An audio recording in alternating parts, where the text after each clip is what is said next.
Hey, how you doing? Hope you all are doing great. As you seen in the thumbnail, in this video, we are gonna see, what if Naruto taken Kurenai behind Hokage office. This is part 1, and before getting into video, I request you to check the author of this fanfic, and show some love and support. Name of the story is Rubies and Sapphires Book 1 by Seneca. Do check it out.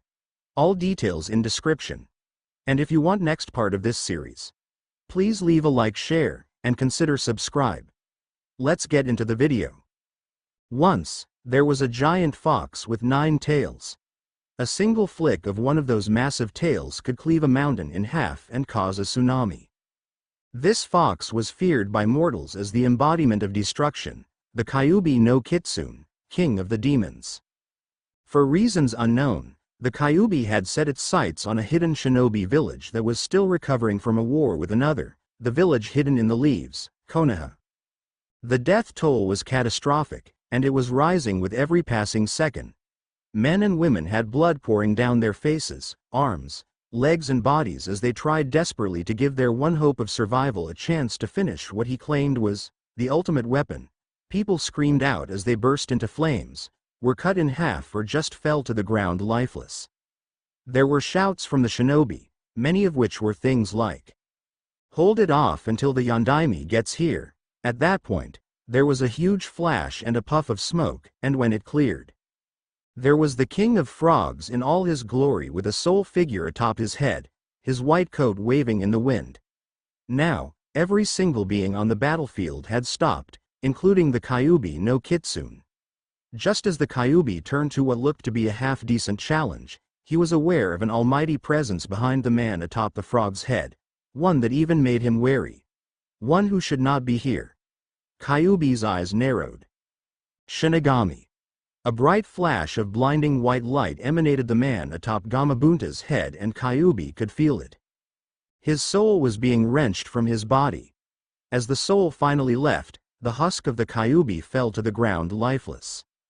Elsewhere in Konoha, 3 males of different generations, one who was going bald with gray hair from old age, a slightly younger man with long white hair and red facial markings, as well as a teenager who had a shock of silver hair wearing a face mask, were watching as they saw a child with blonde hair who had just been born cry out in agony as an intricate seal appeared on his navel, along with 3 whisker-like marks on each cheek.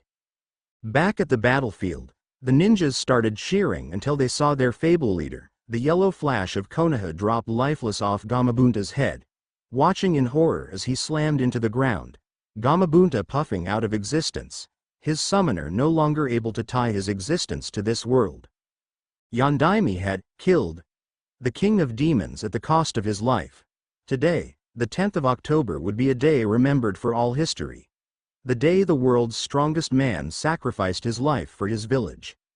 4 years later, it was the 10th of October, 4 years after Yondaime had died. Today, the majority of the village had an air of grieving hanging over it. However, at regular intervals, if one was nearby, an area of the village would erupt in severe hatred. If the observer was closer, they could see that a 4-year-old child was the cause of this rise in hatred and anger.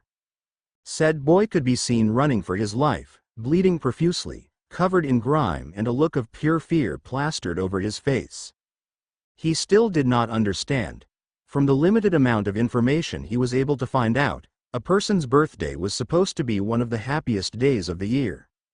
His birthdays meant nothing but pain, torture, fear, and generally getting thrashed within an inch of his life. Today was no different from the last 3. Normally, the villagers just glared at him, restraining from any obvious signs of physical assault. However, every year on October 10th, they let go of their anger and beat him practically to death, screaming things like, "Revenge! Kill him now!" and the like. Luckily, the past 3 years, he was saved by an old man in white robes who everyone seemed to respect. This year was different. That man hadn't arrived, and Naruto would not hold out much longer. He'd been running for hours, a highly commendable feat for someone his age.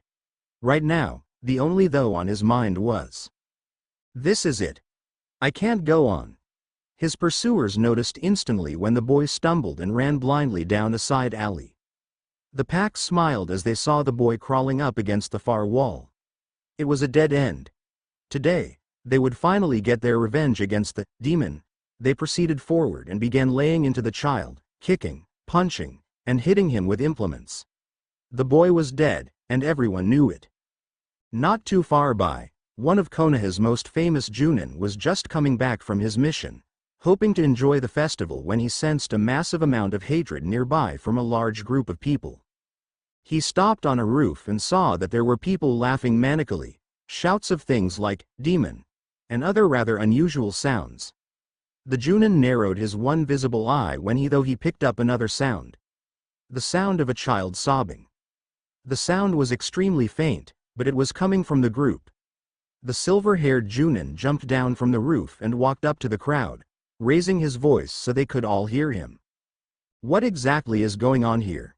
The group stopped and turned to him smiling. We're finally getting our revenge on the demon. Kakashi-san, Yondaime-sama was your sensei. Why don't you finish off what he started? Kakashi's eyes narrowed before he realized who the child was. He quivered in barely suppressed rage as the people moved out of the way, making a path for him until he saw what he confirmed as the worst possible situation he had feared. The child was lying in a fetal position against the wall, barely clinging on to life. Kakashi noticed the shock of blonde spikes, blood pouring from extremely deep wounds and 3 telltale whisker marks on each cheek. He ran to the boy, checking his vitals, seeing he was alive, if only by the skin of his teeth. He got up and released such a large amount of killing intent at the mob that the majority of them fell to their knees, bringing up the food they had consumed at the festival. Kakashi had already revealed his Sharingan and couldn't take it anymore. What the hell do you think you pieces of trash were doing? He's a 4-year-old human child for Kami-sama's sakes. Are you so cowardly that you, full-grown men, both civilian and ninja, had to form a mob to do this? Get out of my way now before I have Hokage-sama execute all of you for treason of the highest order. The few men that were in Kakashi's way managed to crawl out of the way. Kakashi turned back and picked the child up, who prepared for the final blow from his assailant, but it never came. Naruto managed to open a blood-splattered eyelid a crack to see that it was not the old man who saved him, but a man with silver hair and a mask. Kakashi felt the child stir slightly and looked at him, his visible face contort with worry. Naruto? If you can hear me, hang in there, I'm getting you to the hospital. Naruto nodded ever so slightly, and closed his eyes. He didn't know who this man was, nor at the moment, did he care. He had found the second person who actually cared about him. Little did he know, soon enough, he was going to find a whole group of people who he would soon grow to care for. About an hour later, Kakashi had dropped Naruto off at the hospital and had to force the staff to take care of him with threats. The staff knew that Hitaki Kakashi never made an empty threat, so they quickly got to work. Kakashi, in the meantime, stormed up to the Hokage's tower. He wanted to know things. And if anyone got in his way, so help them Kami, they were as good as dead. He met the Anbu at the door, who made to block him, but he glared at them. Get out of my way. Now. Unfortunately for these two, the man standing in front of them, while off duty, was still their superior officer. They stepped aside and Kakashi slammed the Hokage's office door open so forcefully that the hinges were barely holding the door up. The Hokage looked up from his desk at the fuming Kakashi. From his experience, few things made the normally cyclopean Junin this angry. Kakashi stared at the old man. I think you had better explain yourself. You told me 4 years ago that Naruto died from the Kyuubi's influence after the sealing. Do you know what I just found? I found Naruto beaten to within an inch of his life by a mob of civilians and ninja. Start talking, old man. The Hokage's secretary was shocked. No one had ever talked to her superior like this before. The man didn't even call him Hokage, let alone Hokage-sama. Sarutobi sighed, taking a drag of his pipe and massaging his temples. This was going to be a long day. 2 weeks later, Naruto had been discharged from hospital, and he started walking forlornly back to the orphanage. He really didn't want to go back, but he had no home. As he walked out into the bright mid-morning sunlight, He saw a figure leaning against a post, looking directly at him. Naruto flinched until he realized who it was. His eyes widened as the figure continued looking at him in a semi-lazy expression. One he would come to adopt himself. "Hey, aren't you that guy who saved me?" The figure got up and walked over to Naruto, bending down to put his face level with Naruto's. Naruto was unsure about what to do. Not even the old man Hokage bent down to talk to him unless he hugged him. Naruto saw that the teen, Kakashi was 18 at this time, had covered his left eye with his Hite 8. However, his visible right eye was crinkled in what most would associate with a warm smile. Kakashi looked at Naruto lazily. "That's me. How are you feeling, Naruto?" Naruto wasn't sure if this was some kind of trick or not, and he was scared of him slightly. Kakashi sighed and shook his head. "It's been that bad, huh?" Naruto looked at him questioningly. "What's been bad?" Kakashi looked back at him, a rather saddened look on his face as he stared at Naruto. Naruto had learned what the majority of body language meant out of necessity. A few people had tried to be nice to him before to lure him in before they tried to make him disappear. Naruto saw that this wasn't just sadness. It was a mixture of things. Sadness, pain, and most of all, regret. The man looked up at him. "I meant that your life's been painful, hasn't it?" Naruto nodded slowly as Kakashi put a hand on his shoulder. When Naruto flinched, he took his hand away. "Sorry, I didn't mean to know, it's okay. It's just an automatic reflex." Naruto raised an eyebrow at the man. He'd never heard of these automatic reflex things. He was only 4, after all. Kakashi sighed deeply. An automatic reflex is something you do without thinking. For example, if someone threw a punch at you, you would most likely throw your hands up to block without thinking, right? Naruto nodded. That's an automatic reflex. Naruto thought about it. It made sense. Naruto nodded again. Yeah, it was. Kakashi sighed and stood up. "So, where are you off to, Naruto?" Naruto looked up at him.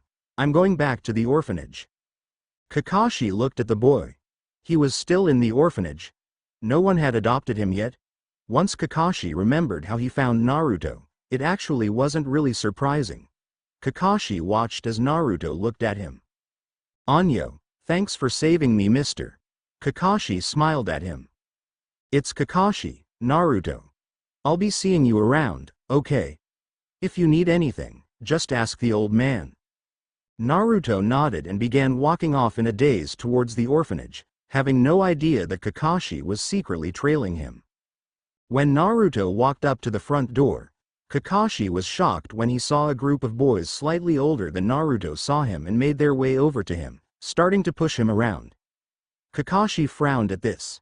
One of the boys kneed Naruto in the stomach as Naruto fell to the ground and the boys sneered at him. Kakashi was about to go help him when a matron came out, seeing the boys covered in mud, scrapes and bruises. The matron looked at them. What on earth happened? The boys looked up at the matron, fake hurt plastered all over their faces. "He came over and started pushing us around while we were minding our own business." Kakashi smirked. "Surely they couldn't get away with. I should have known he would do something like that. The 4 of you get inside and go wash yourselves. As for you." She stared at Naruto. "What do you think you're doing? The boys did nothing to you. No lunch for you, now get inside." Kakashi frowned. The boys had been playing a game with a ball in the mud, and their appearance was their own fault. Naruto had done absolutely nothing to the boys, yet he was blamed as if it was an everyday occurrence. Kakashi wasn't going to tolerate this. He poofied to the Hokage's office with a personal request that he would not take no for an answer to. Next day, Naruto was woken up early by a wooden cooking spoon being slammed over his head. He shot up, staring at the matron, who glared at him. "I don't know why anyone would, but you've been adopted. Get your things and get out." Naruto paused for a minute, trying to process the sentence. "Adopted?" The matron sneered. "That's what I said, now get moving." Naruto jumped out of bed, packing the few clothes he had. All of his possessions that he ever had were quickly confiscated. Once Naruto had dressed and packed his only other set of clothes, he walked past everyone to the front desk, to see who had adopted him. When he saw who it was, he was floored. It was the masked man. Naruto's mouth dropped open as Kakashi held up a hand lazily, crinkling his one visible eye in a smile. Yo!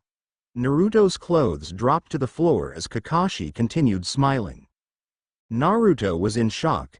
Not only had he been adopted, but it was by the man that saved him. Kakashi's eyebrow raised as he saw Naruto's reaction before his visible eye once again crinkled into a smile. Naruto slowly picked up his things, begging, hoping for this to be real. Kakashi led Naruto out the door and down the streets to an apartment complex. Kakashi led Naruto into the front door and up 3 flights of stairs to a door. Kakashi stopped at the first door out of the stairwell that had the numbers chapter 3 verse 01 on it. Kakashi fished a key out of his pocket with practiced ease and opened the door in one swift motion. Naruto looked around at his new home. It was fairly devoid of colors for a home. The furniture was mostly washed out maroons, browns and whites. However, it still somehow retained a feeling of warmth to it. Kakashi closed the door behind him and went into the kitchen. Kakashi came back out a few minutes later to see Naruto still standing at the door, a large amount of uncertainty in his actions. Kakashi raised an eyebrow. "Are you going to keep standing there? This is your home too now?" Naruto looked up at Kakashi, tears forming in his eyes. Kakashi smiled as Naruto charged at him and latched onto his leg. "Thank you, Kakashi-san." Kakashi just smiled at the mass of blonde hair that had found a nice place to attach itself to on his leg. "No problem, Naruto. Let's get you to your room." Kakashi led Naruto to what appeared to be a spare bedroom. After Kakashi had insisted Naruto take a shower, they shared a small breakfast before Kakashi looked up at the clock on the wall and then back at Naruto, specifically, his clothes. "Naruto, we really need to get you some new clothes. How about we go and get some?" Naruto waited for a moment before nodding slowly, and Kakashi smiled one of his lazy smiles that the majority of people found highly irritating, but Naruto considered very cool. Kakashi led Naruto out of the apartment, down the stairs and out into the morning sunlight. Kakashi led Naruto down the streets, acutely aware of the people glaring hatefully at Naruto, and then at Kakashi when Naruto clung to him.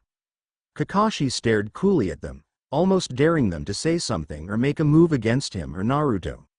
Once Kakashi got to a clothing shop, he opened the door and walked in, followed close behind by Naruto. The woman behind the counter smiled at Kakashi, but then glared at Naruto, who tried to ignore her when Kakashi spoke up. "Is there a reason you're staring at the boy I've adopted like that?" The lady glanced at Kakashi in confusion, looked back at Naruto, then at Kakashi again, muttering something under her breath. Kakashi smiled his irritatingly lazy smile, but Naruto detected there was something else to this smile. "I'm sorry, I didn't quite hear you. Could you repeat that, please?" The lady looked up and without thinking began to say what she had mumbled. "I said who would adopt that filthy." She didn't get to finish as she found that Kakashi was nowhere to be seen. Naruto was staring wide-eyed at a spot just over her right shoulder when she heard a sweet voice laced with copious amounts of venom. "I agree, he is rather filthy at the moment, which is why I'm shopping for new clothes for him. However, I know you were going to add something rather unpleasant to it. Remember the rule?" The lady nodded slowly as Kakashi smiled and reappeared at Naruto's side, motioning him out.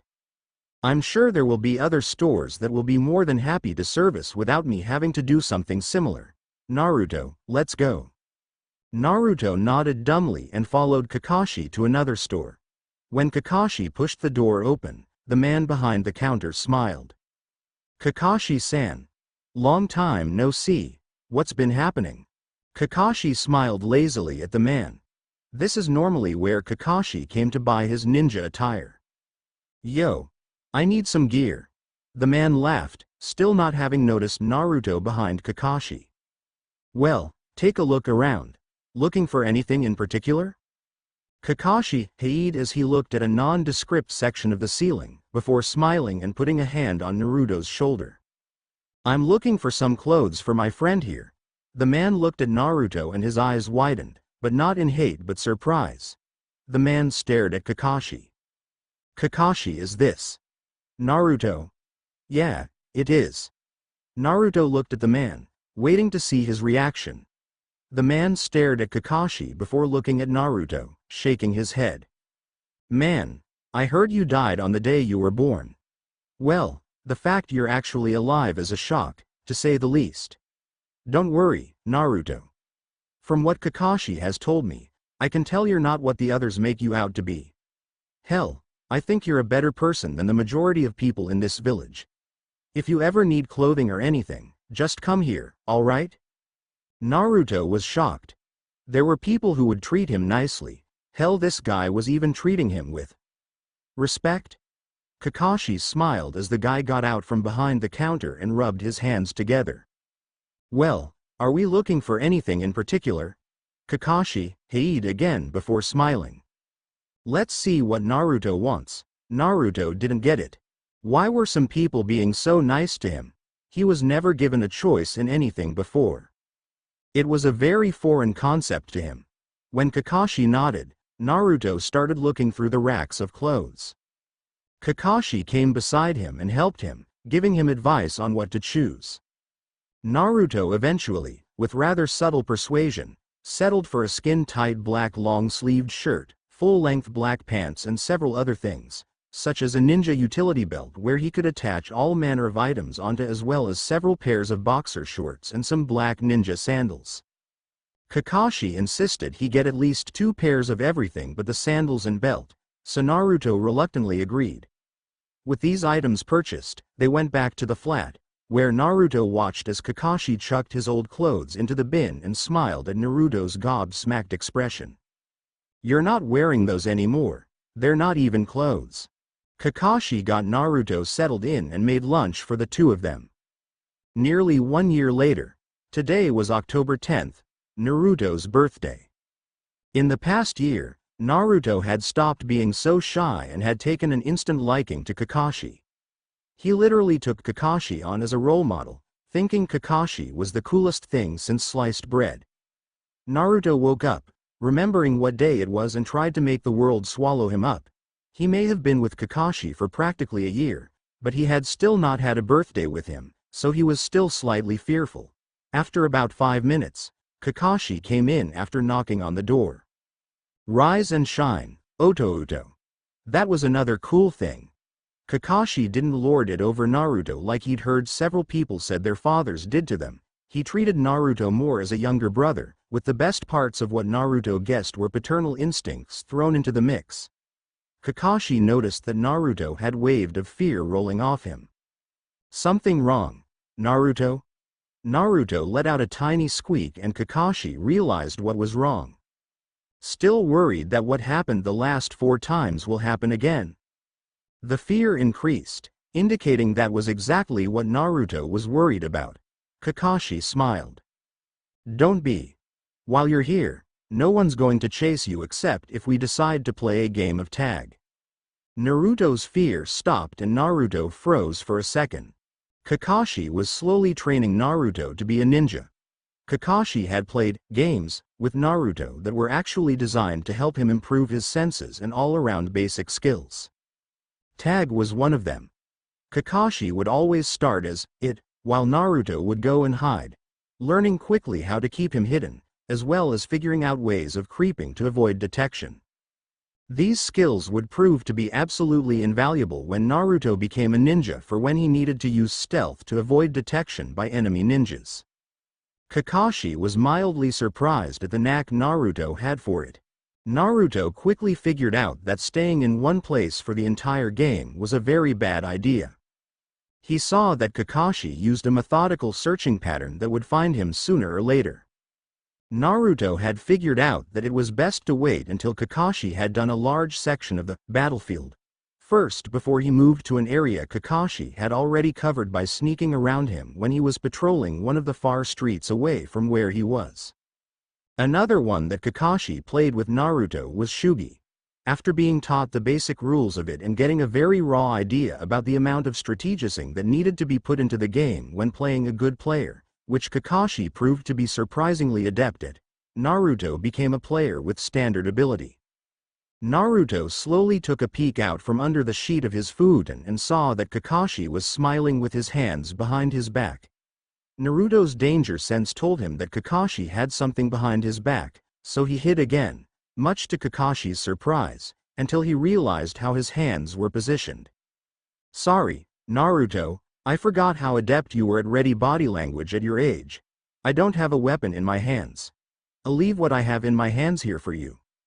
Kakashi slowly walked forward and placed the objects on the ground and stepped back. Naruto slowly took a peek again, and what he saw dumbfounded him. It was several brightly wrapped packages with a card on top. Naruto very slowly pulled the covers up a bit more and saw Kakashi smiling at him with a genuine smile. "Happy birthday, Naruto." Naruto stopped, his brain trying to process the words. "Happy birthday?" Kakashi looked to see Naruto was looking at him, in a desperate, pleading look that practically shattered his heart. "Yeah, happy birthday. Forget about the past, Naruto, look towards the future. People who are stuck in the past will never be able to see what is in front of them, and they will miss many golden opportunities." Naruto couldn't take it anymore. The tears he had been holding back for 5 years came unbidden as Naruto jumped out of bed and tackled Kakashi to the ground, sobbing into his chest. Kakashi just smiled as he hugged Naruto. "Thanks, Aniki." "No problem, Naruto." Naruto's tears came for another half an hour, until the heaving of Naruto's small chest finally slowed to a stop. Naruto slowly pulled himself off Kakashi and smiled sheepishly, while Kakashi's eye crinkled. Kakashi got up and pointed to the presents. "Go on, open them." Naruto went to the presents and looked at the card, which had, "To Naruto," scrawled on the front. Naruto opened the card to see that not just Kakashi, but several others had signed it too. Naruto looked over each of the messages. Naruto read each of the messages. "Naruto-kun, your fiery passion of youth burns brightly. Use my gift to enjoy the springtime of youth to the fullest, Maida Guy.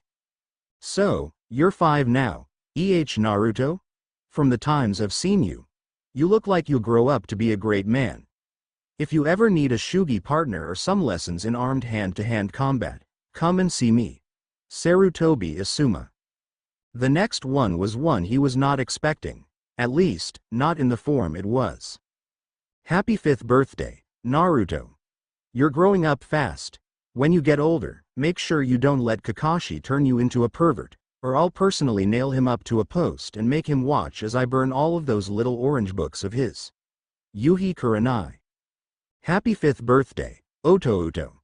I know how much you idolize me, so I decided to get you a special something."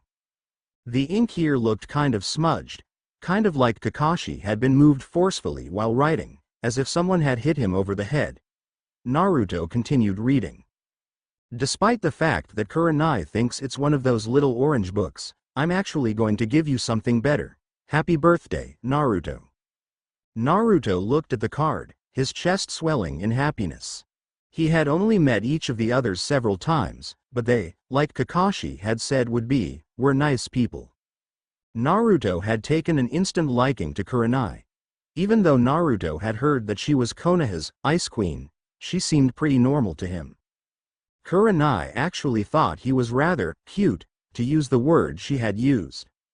Naruto had to agree with Kakashi that guy was weird, but Asuma was a cool guy. The fact that they had sent him birthday presents caused the feeling in his chest to swell to the point it hurt. Naruto reached forward to a particular present that was wrapped in green and orange. Take a guess whose that is. Naruto pulled off the paper to reveal a pair of odd objects that looked like they had layers of lightweight metal formed in ridges and 2 straps coming down off each one. In the bottom of the box was a pair of similar-looking ones that were shaped slightly differently, but apart from that were the same. They weighed about as much as a pair of full soft drink cans each. Naruto looked up to see Kakashi smirking. "Training weights." Naruto nodded and put them down gently as he went for the next gift, which was wrapped in black and white stripped paper. Naruto took the paper off to reveal a book, titled Shugi and You, a general introductory guide. Naruto had seriously wanted to get a book that taught him the basics of the game. Naruto had sort of gotten the hint that Shugi was originally more than just a board game that old geezers played to pass the time. Naruto put the book down and went to open a box wrapped in scarlet red paper to see a book that he had not expected to get. Ninjas for Dummies, a crash course introduction to the basics of being a ninja. Naruto was secretly aspiring to be a ninja like his Aniki, which Kakashi very easily picked up on, but kept silent about it. Now, there was one present left. Kakashi's. Naruto reached towards the silver wrapping. Naruto undid it slowly to reveal a piece of cloth. When he pulled it out of the wrapping paper, he realized what it was. It was a face mask. Naruto's eyes widened and he looked at Kakashi, who was smiling. Naruto got up and hugged Kakashi while smiling. "Thanks, Kakashi-Nisan. This is the best day ever." Kakashi smiled as he saw Naruto look over his presents. "Put the mask on." Naruto looked at Kakashi, then the mask in his hand before his grin widened and he put the mask on, looking back at Kakashi, his eyes closed in a smile that reminded Kakashi so much of his younger self. The rest of the day was very easily the single most fun day Naruto had ever had. This was something that he was always going to remember. 3 months later, Naruto had read both books he got for his birthday thoroughly. Kakashi had even taken Naruto to each of his friends for some slight introduction into each person's specialty. Kakashi had broached the subject to his friends the day after Naruto's birthday, and when they saw Naruto, they smiled. Asuma made a wisecrack as per usual. "So, Kakashi, how far have you gotten Naruto into the Icha Icha series?" Naruto and Kakashi raised an eyebrow at Asuma while Kurenai smacked him over the head, causing Kakashi to smile and sit down with them. After some small talk, Kakashi introduced the idea of training Naruto in the bare basics of each area. The others shrugged. Teaching him the general basics of chakra control, one jutsu each, or in Asuma's and Gai's case, teaching Naruto how to throw shuriken and kunai, as well as some basic taijutsu moves wasn't all that bad of an idea. Naruto was really happy. Some people were finally seeing that Naruto wasn't a demon incarnate, but someone worth training. Naruto learned a basic part of each area, such as Kawarimi no Jutsu, Henge no Jutsu and some basic taijutsu moves, as well as shuriken and kunai practice. All of Naruto's senseis were shocked at how quickly Naruto picked each part up. Within a month, he had mastered both Kawarimi and Henge, as well as having a decent amount of skill in throwing weapons, and his ability to learn taijutsu was beyond what Asuma and Gai had expected.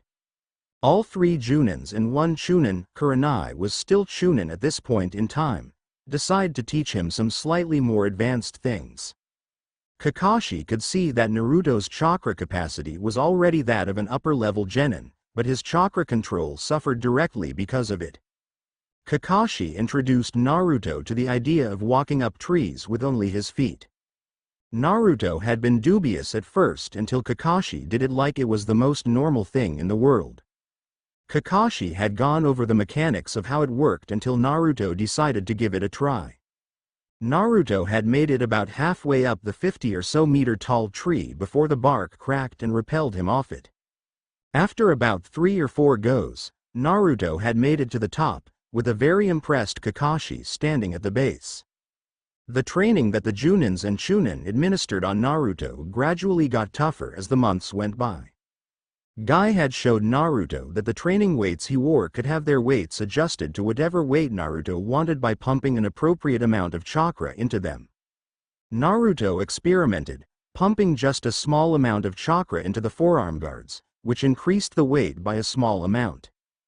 Gai told Naruto, taking out the flaming passion of youth stuff, that he should wear the weights at all times except for when he showered and slept, and every time he felt his body become used to the weight, to increase it. Gai had told Naruto that this would increase not only his youthfulness, but would even make him into a great example to all people who were enjoying the springtime of youth. Kakashi translated this into an increase in agility, speed and strength and stamina capacity. 1 year later, after the first year of training, Kakashi had given Naruto 5 pieces of paper, telling him to channel chakra into each piece. When Naruto got to the second piece, the paper burst into flames, much to Naruto's dismay. Kakashi had smiled and motioned Naruto to keep going. The next piece of paper that reacted to Naruto crumpled, and Naruto moved on to the last card, where the card reacted again, being sliced cleanly in half. Kakashi shook his head in pure disbelief. Naruto, you have 3 elemental affinities already. The 3 main types of elemental jutsus that would be best suited to you would be Kaden, Raiden and Fuden. Naruto nodded in understanding, having already learnt about each of the 5 major elements and the basic theories of major elemental combinations to make sub-elements. A few were known, such as Mokuton and Hyoden. However, from the elemental affinities that Naruto had, there were no known sub-elements he could think of. Kakashi had begun teaching Naruto a basic Kaden jutsu called Kaden Housenka no Jutsu. Naruto had learned it surprisingly quickly, and at the end of the day, Kakashi gave Naruto the next day off to do what he wanted as long as he came back at dinner time. Next day, Naruto was walking down the streets, just looking around at everything in general. Naruto had, at Kakashi's suggestion, started growing his hair a bit longer. By now, Naruto had something that was halfway between a miniature mullet and frullet combo. A frullet, as its name might suggest, is a mullet, but at the front. And a mop makes you look like exactly that. A mop. However, Naruto had tied this back in a small ponytail. Naruto was still wearing all black, as well as his utility belt, shin, forearm guards and ninja sandals. Naruto heard kids shouting in the distance, so he went to check. When he got there, he saw a group of kids pretty much his own age having a rather heated argument. Naruto went up to them. "What's wrong, guys?" Everyone turned to the new arrival with a lazy look in his eyes. "We're trying to play ninja." Naruto's eyebrow rose. His curiosity was being sucked in. "Ninja? What exactly do you do in this?" The other kids gave an "E," but one explained it to him. "Well, you divide the people playing up evenly, and both teams have to hide. The first team to lose all of its players loses the game." Naruto nodded slowly. "And how does a team lose a member?" The kid that started talking to him continued. It seemed he was the leader of the group. "Well, when one person tags another team's member, that person who got tagged is out of the game." Naruto nodded. "So it's basically team tag?" They nodded. "All right. So what's the problem?" The kids all looked at one particular boy who was rather large, which Naruto vaguely recognized to be from one of the middle clans of Konoha. "The team that gets this guy automatically loses. We have an uneven number if he plays." "Why does the team that gets him automatically lose?" The boys smirked. "He has no idea how to hide at all. He also is too slow and he gives his position away when he moves." Naruto looked at the boy in question. "You're an Akamichi, right?" The boy's eyes widened as he nodded. Naruto turned back to the other boys. "According to your rules, yes, whichever team he would be on would lose. However, this is nothing more than a game of team tag. If it really were a game of ninja, once one of the other team's members has been spotted, you would have to not just tag them, but force them to submit. What do you think would happen in the real world if you ambushed another ninja, jumped out and tagged them? They'd laugh at you and kill you. If you added a second rule that forced the other team to make your members submit by force, then you could call it ninja. If that rule was added, I'd be willing to say whichever team had him would be guaranteed victory." They all looked at this kid in shock. One of the kids smirked. "Why would the team win?" "Because the Akamichi aren't known for their stealth. They're known for their power. I'd say that boy would have about 10 times as much chakra as most of you. Once you had an opposing team member cornered, he could literally kick them to the other side of Konoha." The boys looked at this new kid in fascination. He was smart, no doubt about that.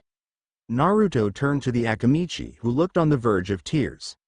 Naruto looked back at the others, deciding that a reciting of a line from his Aniki would suit the situation. Never underestimate an opponent. There are no weak soldiers under a strong commander. Naruto turned to keep going. Little did he know that the situation was being watched by quite a number of people apart from the boys that were involved in it and were quite impressed by the boys' level of knowledge for a 6-year-old. Naruto started walking up towards a stairwell that led to the top of a building that he sometimes liked to look out over Konoha from. He heard footsteps from behind him and saw the Akamichi and another boy running up to him. Naruto turned to them as they came up to him, smiling. The Akamichi talked first. "Thanks for that. Those boys are always telling me I'm fat or I'm slow." Naruto shrugged. "I think they have no idea about what they're talking about. By the way, I never got your name." The boy smiled. "Choji. Akamichi Choji." Naruto turned to the other boy. "I saw you there too. Could I get your name?" The boy nodded. "Shikamaru of the Nara clan." Naruto nodded and extended a hand forward. "Naruto. Uzumaki Naruto."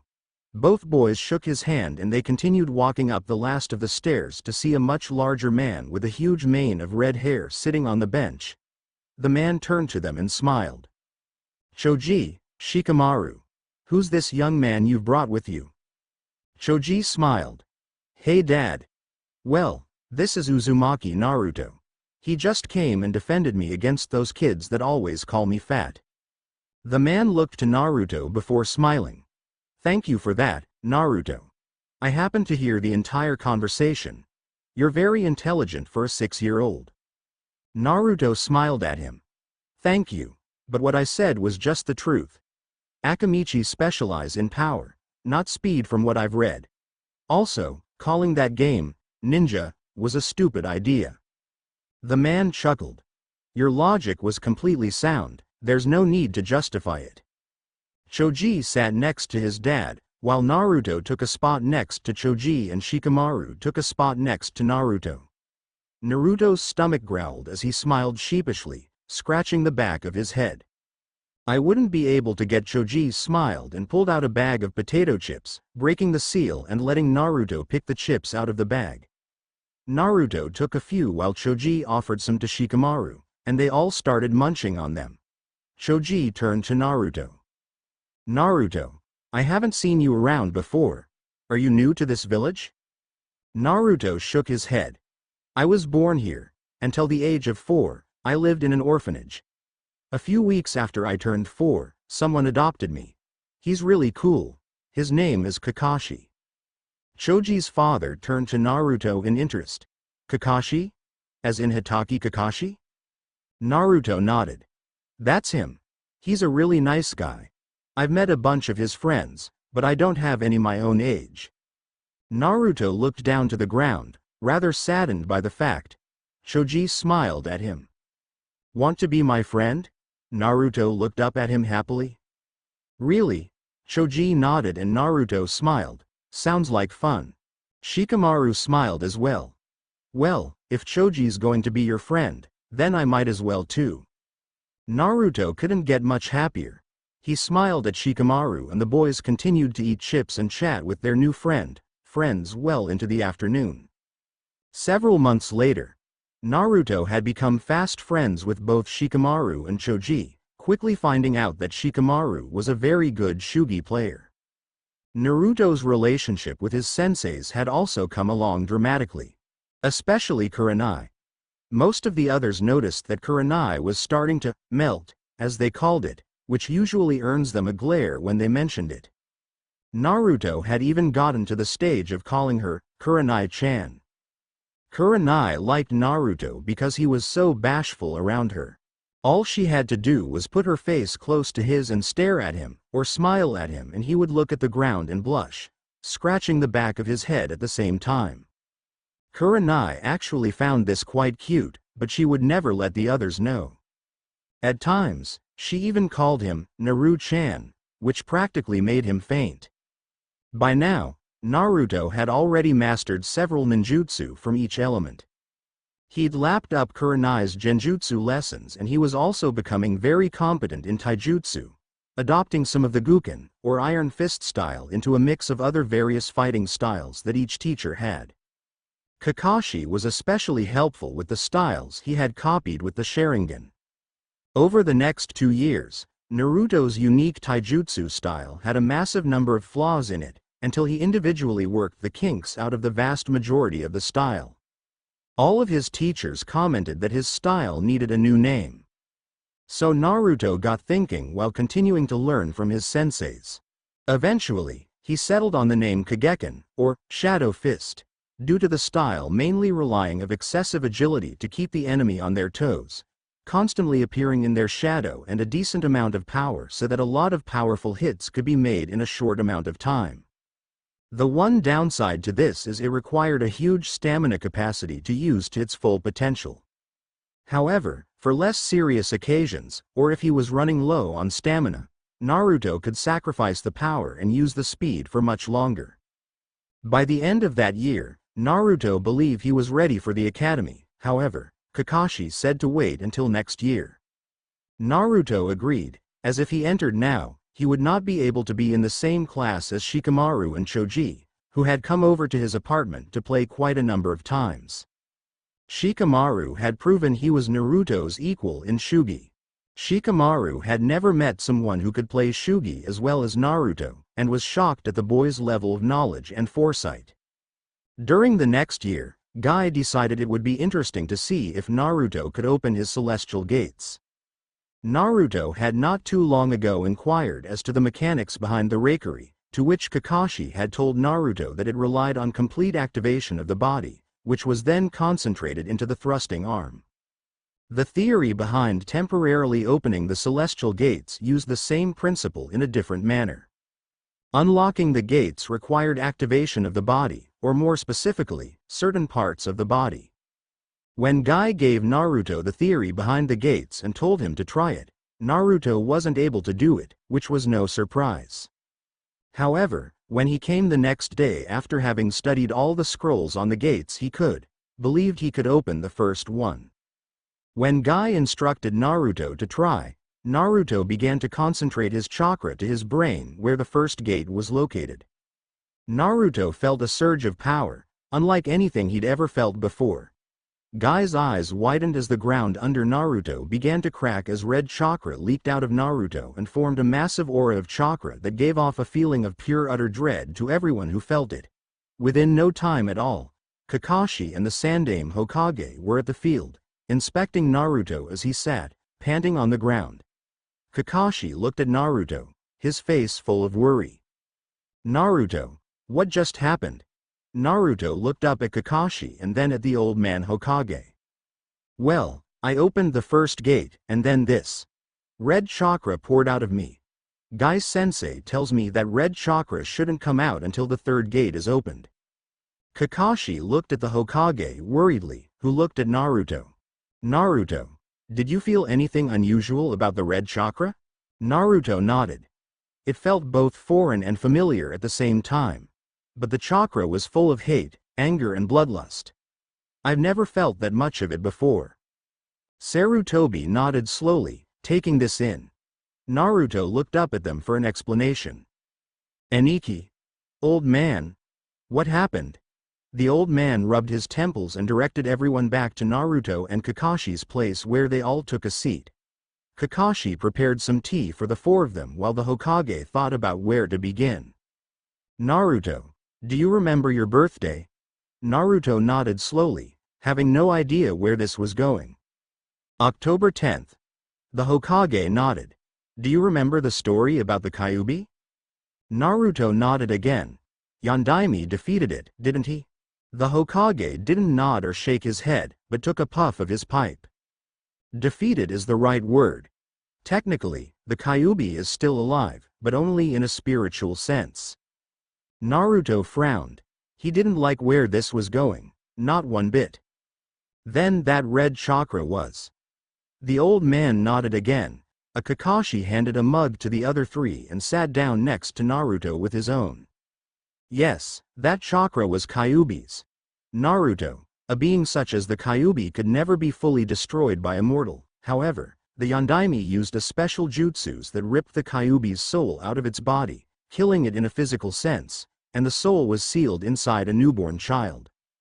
The Yondaime's wish was that the child be viewed as a hero. The jailer of the most powerful demon to ever walk the earth. However, people quickly started circulating rumors that the child was not the jailer, but the Kyuubi himself. The rumors were completely unjustified, but the rumors continued to spread. To save the child, I was forced to pass a law that the people who knew were forbidden to talk about it, especially with the child's generation, in the hopes the child could at least gain some friends with people his own age. Naruto shook his head slowly. It all fit. Every single thing. The hatred he received from everyone, the reason no one adopted him until Kakashi did, and the reason why the people feared and hated him. God damn it. Why was I the one? Naruto looked up at the Hokage. Why me? The two simple words had severe implications, but Kakashi looked at the Hokage and nodded. The Hokage turned to Naruto and began the final part of the explanation. Naruto, despite the fact that Yondaime used you as the container, there were very good reasons. I trust your sense of judgment will enable you to use this information wisely. You were the only child born on that day, and even if another one had, the Yondaime would not have dared ask for the other one. He wanted his own son to bear the burden and surpass him. Naruto just shook his head. The Kyuubi made sense, but now they were trying to insinuate that he was the Yondaime's son. This was stupid. Do you seriously expect me to believe that? Why not leave me a note, a picture, something to say I'm sorry? Naruto was known on his feet, tears threatening to spill from his eyes. Guy looked at the floor while the Hokage rubbed his temples, but Kakashi picked something out of his pocket and handed it to Naruto. It was a picture of the Yondaime, looking forlornly over a child who had a tuft of blonde hair. Standing with him were three others. Naruto recognized two of them instantly. One was the Sandaime, while the other was a teenage Kakashi. Naruto stared at it before Naruto flipped it over and couldn't hold the tears back. There was a message on the back addressed to him. I'm sorry, son. Your old man, Arashi. Naruto collapsed onto the chair and sobbed, the picture clattering out of his hands.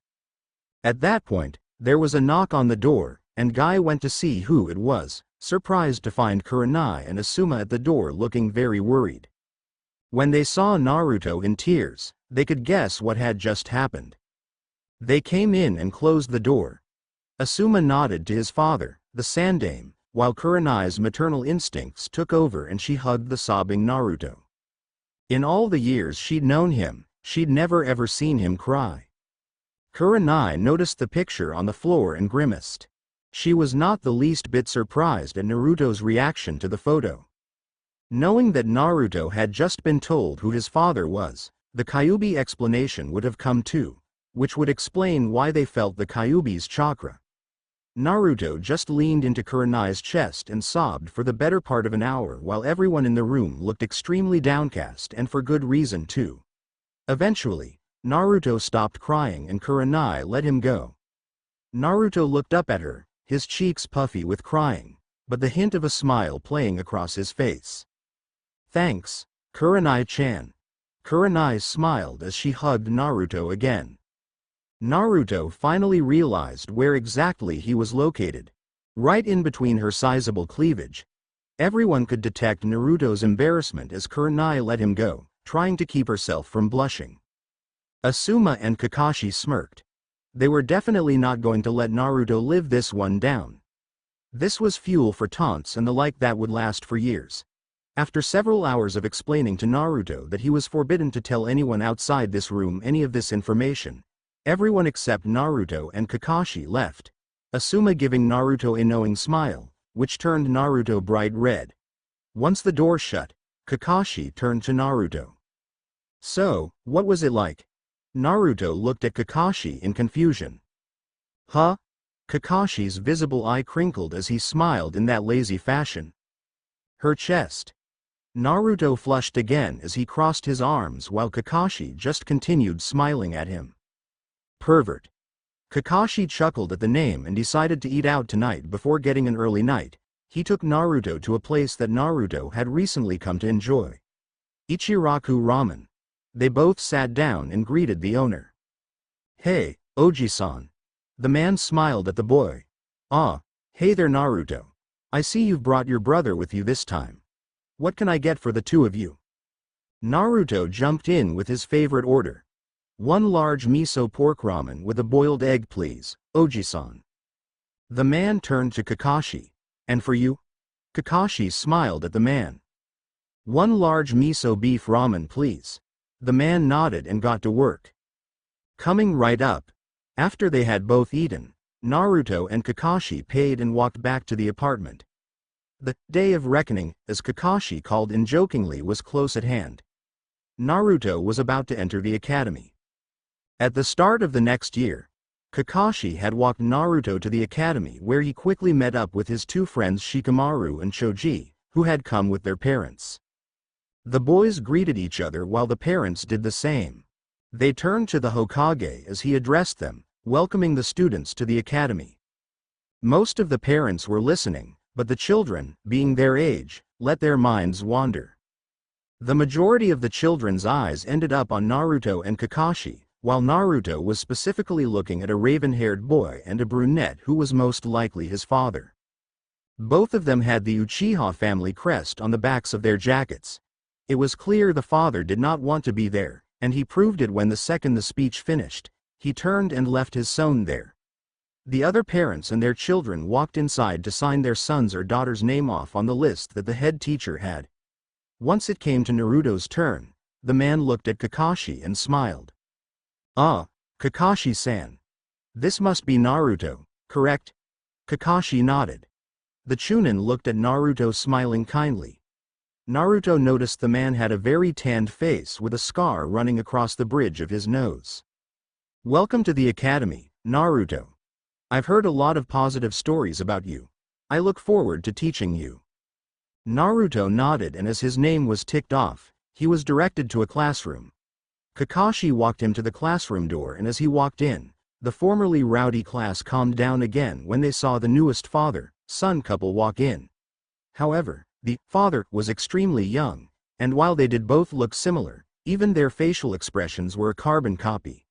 The age difference was far too small for the man to be Naruto's father. Naruto turned to his family and waved goodbye. I'll see you tonight, Nissan. Kakashi waved and walked out of the classroom. Naruto turned back to the class, noticing Shikamaru and Choji smiling at him. Naruto smiled back and took a seat beside them, completely ignoring the fact that the majority of the class's eyes were on him. Naruto took his eyes off Choji for a moment and saw one of the girls. She had a rather feisty look in her eyes. Naruto ignored it and looked forward to see every single girl in the class was looking at him in much the same manner. Naruto knew that look. It was the look a predator gave its prey. Naruto smiled and sweat dropped. Waving his hands dismissively in the air, Naruto spoke out loud for the class to hear. Sorry, ladies, I'm taken. There was a unanimous groan from every single girl in the classroom. Naruto smiled as the boy's sweat dropped. Shikamaru looked at Naruto. Since when did you get a girl? Naruto smiled lazily. Since yesterday.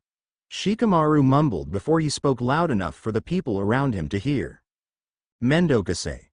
Naruto's eyes crinkled into a smile. The last of the people were coming into the classroom. Naruto noticed a boy with a mass of brown spikes, sunglasses and a trench coat. No one moved up for the boy, but Naruto moved up to make room for him. The boy took the spot with a slight nod. No problem. Everyone else turned to Naruto, thinking he was picking a fight. The boy looked at him with an eyebrow raised. Did you just read your body language? Yeah. Shino nodded and continued looking at the boy. Naruto smiled at him. You wouldn't happen to be from the Aburame clan, would you? The boy nodded slightly again. Naruto smiled. I always thought having bugs as a weapon would be an interesting way of fighting. Most of the people looked at Naruto like he was crazy, but the Aburame heir just raised an eyebrow. Naruto smiled. I do my research. The name's Uzumaki Naruto. Naruto extended a hand, as did Shino after considering it for a second. Shino. Aburame Shino. They let go of their hands and they noticed that the last student had entered the class.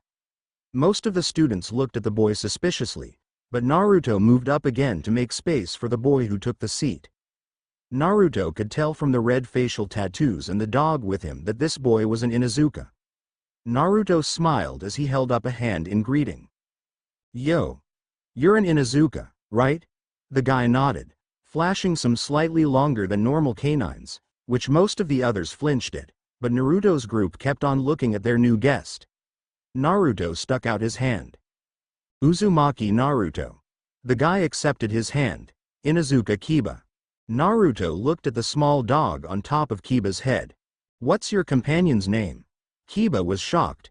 Naruto wasn't looking at the puppy as if it were just a puppy, but as if it were almost human. This boy understood the Inuzuka's connection with their partners. He was definitely something else. His name's Akumaru. Naruto waved at the puppy, who gave a bark in greeting. Naruto looked at their group of 5 before their instructor walked in. It was the Chunin who had the scar across his nose. He looked at the class, rather surprised at the quietness. He usually had to tell them to keep it down before he started the lesson. Well everyone, from today for the next 5 years, you will learn the basics of being a ninja and to prepare you for the outside world. I'm Amino Iruka, or to you, Iruka-sensei.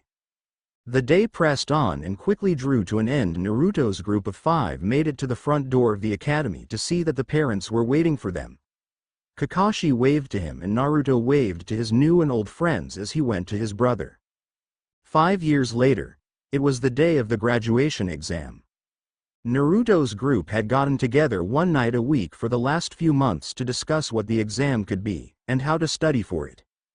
Kakashi had hinted at them what the exam most likely consist of, and when Naruto heard the word, Bunshin, he sighed at the distant memories of his first few weeks at the academy. Kakashi had quickly found that Naruto could not do a regular Bunshin if his life depended on it. It had to do with the sheer amount of chakra he had. Naruto had figured out that the only way to do any Bunshin was to learn a higher level one that required a large amount of chakra. Kakashi had decided that teaching Naruto the Kage Bunshin was his best bet. Kakashi was not surprised when Naruto did it successfully on the first try. So when Naruto was required to do a Bunshin for the first time at the academy, he made a Kage Bunshin, completely shocking not only the entire class, but Iruka as well. Naruto looked up at Iruka and explained. Since my chakra capacity is so big, it's physically impossible for me to do a regular Bunshin. So Nissan taught me the Kage Bunshin. Iruka nodded dumbly as Naruto had returned to his seat, getting a high five from Kiba. A nod from Shino. A troublesome from Shikamaru and some chips from Choji. Since then, everyone in the class wondered how strong Naruto truly was. When Sasuke had inquired, Naruto told him bluntly. A ninja never reveals his true strength unless necessary. That answer had got Sasuke fairly riled up. The class progressed through the years, and Naruto was always number 1 in everything by a mile. On the day of the graduation exam, Naruto walked into the room, greeted his friends and took his usual place. Iruka informed them that the first test of 4 was a written. A lot of students groaned as the papers were handed out. They were told not to turn them over until the rules were explained and no questions were allowed to be asked. When Naruto got his paper, and the order was given to begin, Naruto turned the paper over and stared. This was not a set of questions a genin should be able to answer. Hell, high chunins would have difficulty. Naruto looked around and saw that everyone was doing fine. Naruto looked questioningly at Iruka, who smiled. Naruto's eyes narrowed. He set this up. Naruto looked at the 10 questions on the page and proceeded to try and remember what the answers to these were. He'd either heard the answers or had been quizzed on them before at some point. Now it was all a matter of remembering. Naruto began to write the answers down and finally got to the 10th question, which he narrowed his eyes at. 10. Shinobi Rule number 25. A ninja must keep his emotions in check at all times and put the mission first.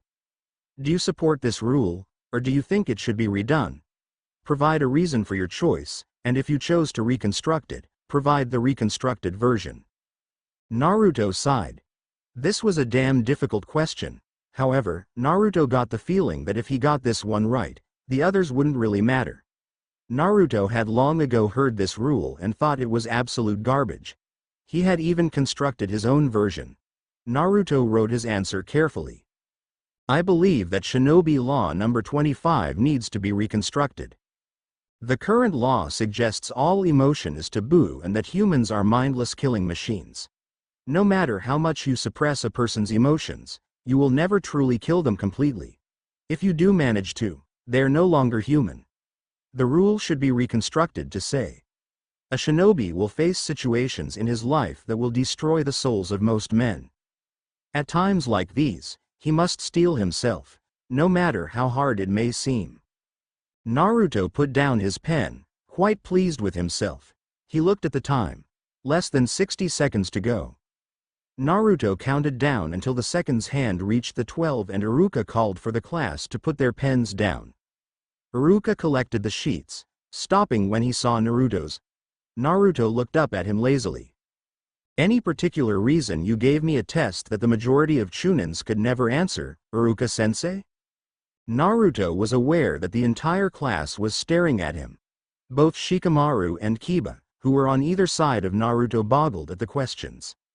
Kiba, being the loudest one of the group, expressed the group's opinion. What the hell? What kind of questions are those? Reconstruct the 25th Shinobi Law. Naruto, you actually answered that? Naruto shrugged. Whoever made that rule was an idiot. No human can be turned into a mindless killing machine without losing their humanity. The others stared at Naruto, who was lazily staring at the board. Iruka straightened the papers on his desk and then looked up at the class. While the next two stages are being done, the papers will be marked. Everyone, please follow me to the training field. The training field was actually a very spacious area around the back of the academy used for shuriken and kunai practice. Iruka called them out alphabetically, starting from Z and ending in A. Apart from Yamanaka Ion, it put Naruto first. Although not as blatant as the first test, this gave everyone else except Ino an edge over Naruto. They would be able to see what he could do and then try and better him. After Ino, Naruto stepped forward, taking the designated number of shuriken out of his pouch and taking aim at the straw dummy that had several targets on it over vital points. Naruto was allowed to throw up to 8 shuriken, as long as it was in one throw of each hand. Naruto slipped the shuriken into the spaces between each finger and thumb with practiced ease and took aim. Naruto was aiming to get every single vital point with one shuriken. Naruto stated his targets for everyone to hear, as the rules asked. 8 targets. Liver, lungs, spine, subclavicle vein, jugular vein, brain, kidneys, heart. Everyone murmured amongst themselves. Naruto was going for an absolute perfect score, which had not been attempted since Hitaki Kakashi did the exam. Iruka motioned for Naruto to go when he was ready. Naruto closed his eyes and focused for several seconds. Everyone was dead silent as Naruto concentrated. He snapped his eyes open and launched the 8 shuriken at the same time. The shuriken spun in the air, letting out the sound of metal cutting air at extreme speed. The 8 metallic implements of death struck their intended target's dead center, and everyone was speechless. Naruto had just done something that had not even been attempted for the last 14 years. Naruto turned back to Iruka. It kind of helps to be trained by the last person to do it. Naruto walked back to his little group, receiving pats on the backs, and girls swooning over him. Sasuke went next, still extremely peeved at Naruto's skill, going for only 5 targets, getting every one of them. The rest of the test went without incident, and they were moved to the final 2 tests were on. They lined up for the henge test, again going by reverse alphabetical order. Naruto went second and saw that the class was watching expectantly. The corner of Naruto's lips twitched as he saw something the rest of the class did not. Iruka was wearing a small knife strapped to his leg, which the table hid from view. Naruto didn't even form the seal, he was so familiar with the jutsu. The cloud of smoke expanded off Naruto to reveal a perfect copy of Iruka, knife and all. The students were commenting about the knife being incorrect when Iruka sighed. "You even saw the knife, Naruto?" Naruto released the henge and nodded. After the test was done, the scores were announced for the written test. Naruto had not surprisingly come first, Sasuke second, and Sakura third. They were told to move one person at a time into the next room for the Bunshin test as their name was called out. Naruto was unsurprisingly called first, as it seemed this time it was not going via any order in particular. As he walked into the room, he felt his chakra affected just barely by something. Looking around the room, he saw nothing suspicious and put his fingers together to dispel the genjutsu. Kai. Iruka sighed. That was the final hurdle that the Hokage had ordered placed for Naruto. Naruto was home free once he made the two bunshins. Naruto looked at Iruka and formed the seal. Kage Bunshin no Jutsu. The room filled with smoke, and when it cleared, the room was filled with naked busty blondes. They smiled and made very provocative poses at Iruka and Mizuki, whose eyes widened and they flew out of their chairs, leaving twin trails of blood ejecting from their nose. Little did Naruto know that several others were watching him that were not inside the room. The Hokage had passed out from nosebleed, watching from his crystal ball in his office, while Kakashi and Asuma both fell unconscious for the same reason, using camouflage jutsus to hide themselves just outside the window. Naruto laughed as he dispelled the clones and the henge on himself. Judging by the fact that I single-handedly knocked out 2 Chunins, 2 Tokubetsu Junins, and most likely the Hokage at once, I think I deserve this. Naruto picked out a Hite-8 that had long black pieces of cloth attached. Naruto looked at them on the ground and suddenly, Naruto had a plan. He whipped out his trusty digital ninja camera and took a few shots of both the Chunin. He fastened the Hite-8 around his head and went back to the class, opening the door, where everyone looked at him expectantly. Naruto scratched the back of his head, smiling sheepishly at them. I think I went a bit overboard. They're both currently unconscious from blood loss caused by an overload of perverted thoughts. They stopped for a moment before Shikamaru's head slammed onto the desk. Kiba started howling with laughter. Choji smiled, and Shino raised both eyebrows. Naruto waved at them. Good luck, guys. Assuming they ever wake up. Naruto left the room while the others went to see if what Naruto had said was true, and sure enough, both Chunins were against the wall with twin tails of blood leading from their nostrils. Naruto went outside and pulled out his trusty, all-purpose digital ninja camera again and snapped some shots of both Kakashi and Asuma, promising himself to show them some time later before he created a Kage Bunshin to wait for him in the room the graduates were supposed to wait in while he snuck into the Hokage's office to take several pictures of him as well. He got back just in time to replace himself with his clone, just as Sasuke entered the room, scowling at Naruto. Later that afternoon, both Chunins had eventually recovered and finished off the rest of the examinees, before they walked into the room, glaring at Naruto who smiled innocently at them. They stood in front of the class. Congratulations to those here who have passed. We will now announce the top 3 rankings for the exam, the year and the academy class, as well as Rookie of the Year. First place for the exam, Uzumaki Naruto. Second place, Uchiha Sasuke. Third place, Haruno Sakura. First place for the year, Uzumaki Naruto. Second place, Uchiha Sasuke. Third place, Yamanaka Ino. First place for the class, Uzumaki Naruto. Second place, Uchiha Sasuke. Third place, Yamanaka Ino. Rookie of the Year is Uzumaki Naruto. For the rest of you, the total results will be posted in the reception of the academy. I would like all of you to report back here at 7 a.m. sharp so that I may assign your teams. Again, congratulations on passing. Iruka left the room, giving one last good-natured glare at Naruto before the class got up to leave. Just as Naruto was about to leave the row, he was stopped by Uchiha Sasuke. Everyone in the class stopped at this. Naruto's lazy expression turned to the Uchiha. You could have just called for me if you wanted something, Sasuke. Shut up. Fight me. Naruto pushed Sasuke aside and continued down the aisle and was about to walk out the door when Sasuke taunted him. Scared, Uzumaki?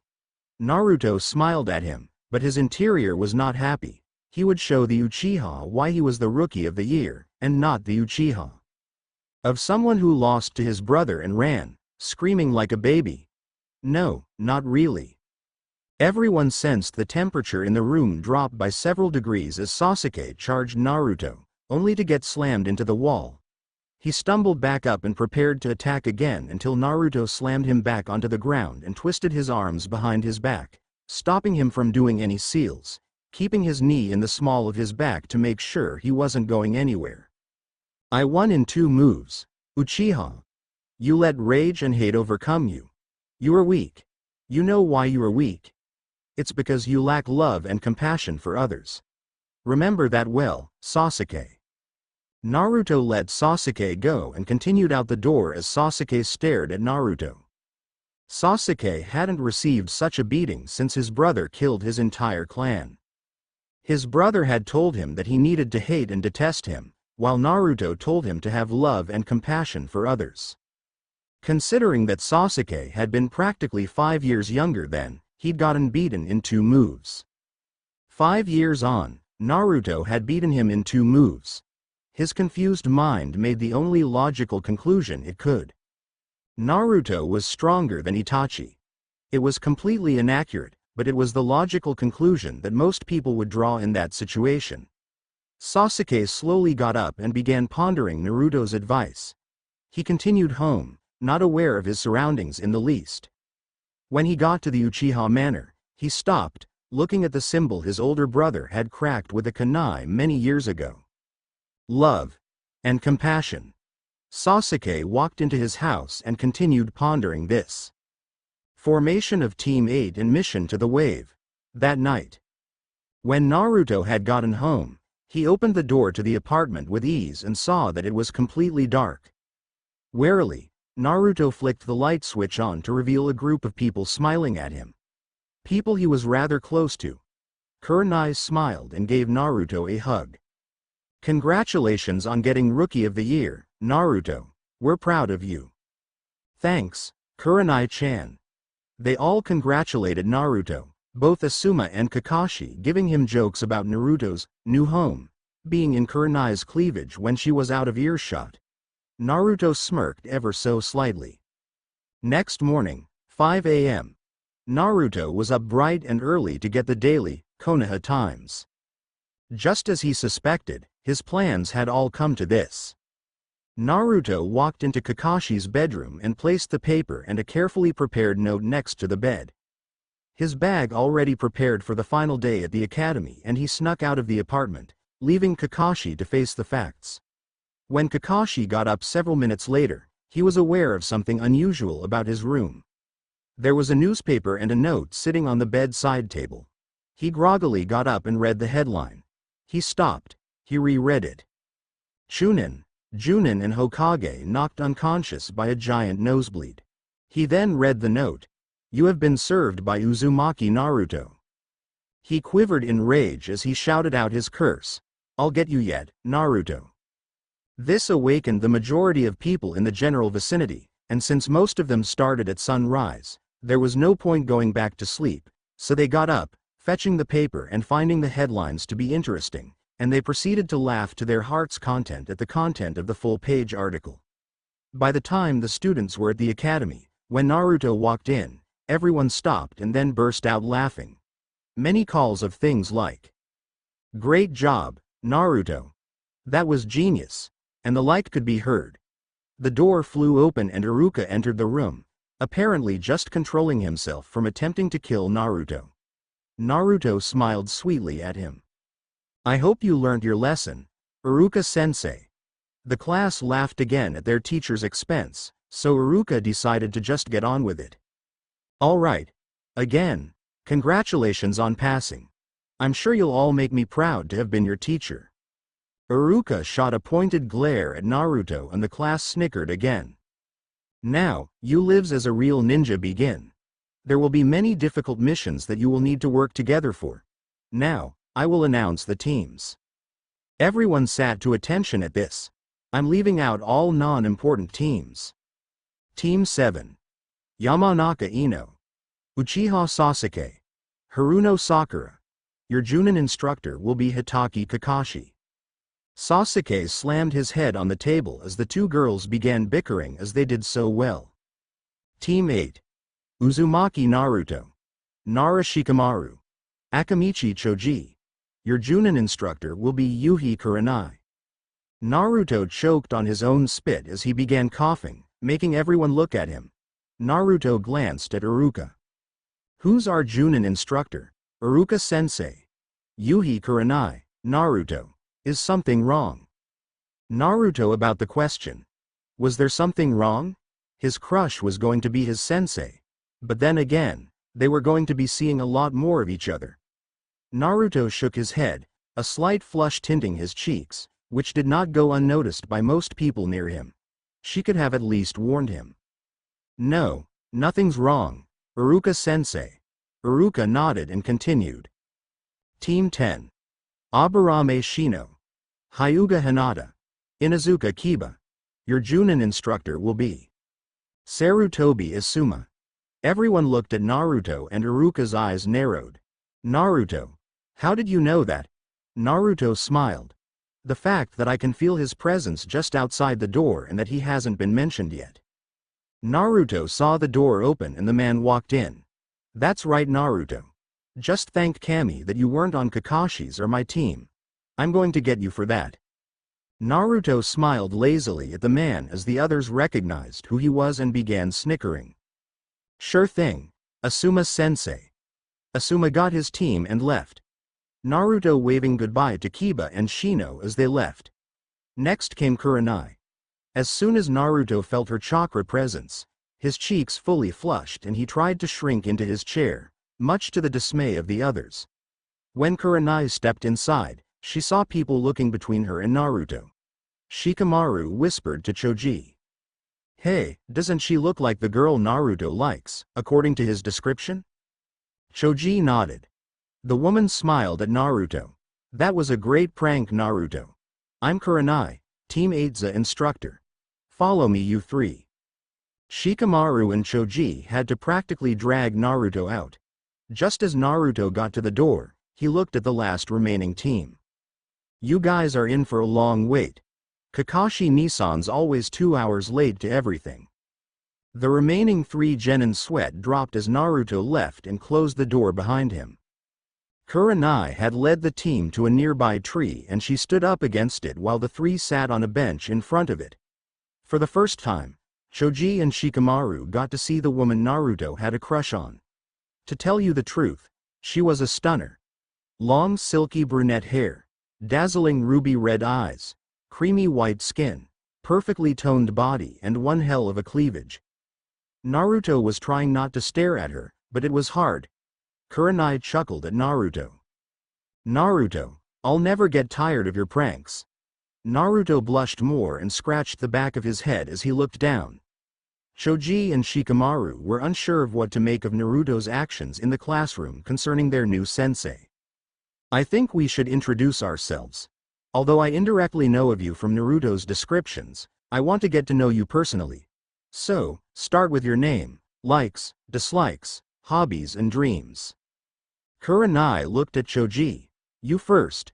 Choji nodded. My name is Akamichi Choji. My likes are eating, hanging out with my friends and playing pranks. My dislikes are people who underestimate others because of their appearance or rank, people who have to pick on one person as a group and Sasuke's fangirls. My hobbies are training, playing with my friends and taste testing food. My dream is to reach my full potential and show the people who doubted me that I'm not a pushover. Kurenai nodded, and turned to Shikamaru. My name is Nara Shikamaru. My likes are watching the clouds, playing shugi with Naruto and sleeping. My dislikes are troublesome things. My hobbies are hanging out with my friends. My dream is to become an average ninja, settle down and have kids. Kurenai raised an eyebrow at the mention of troublesome things, but nodded as she turned to Naruto. Naruto. Naruto looked up, trying desperately to maintain his resolve. My name is Uzumaki Naruto. My likes are ramen, playing shugi with Shikamaru, hanging out with my friends and... Naruto broke off at the thought, blushing slightly more heavily before restarting. My dislikes are arrogant people, and people who look down on others. My hobbies are playing pranks, training and making friends.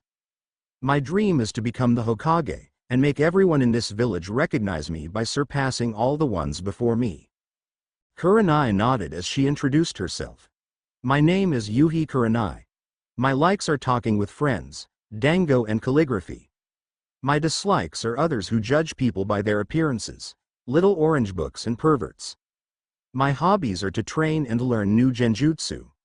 My dream, I have not decided on yet.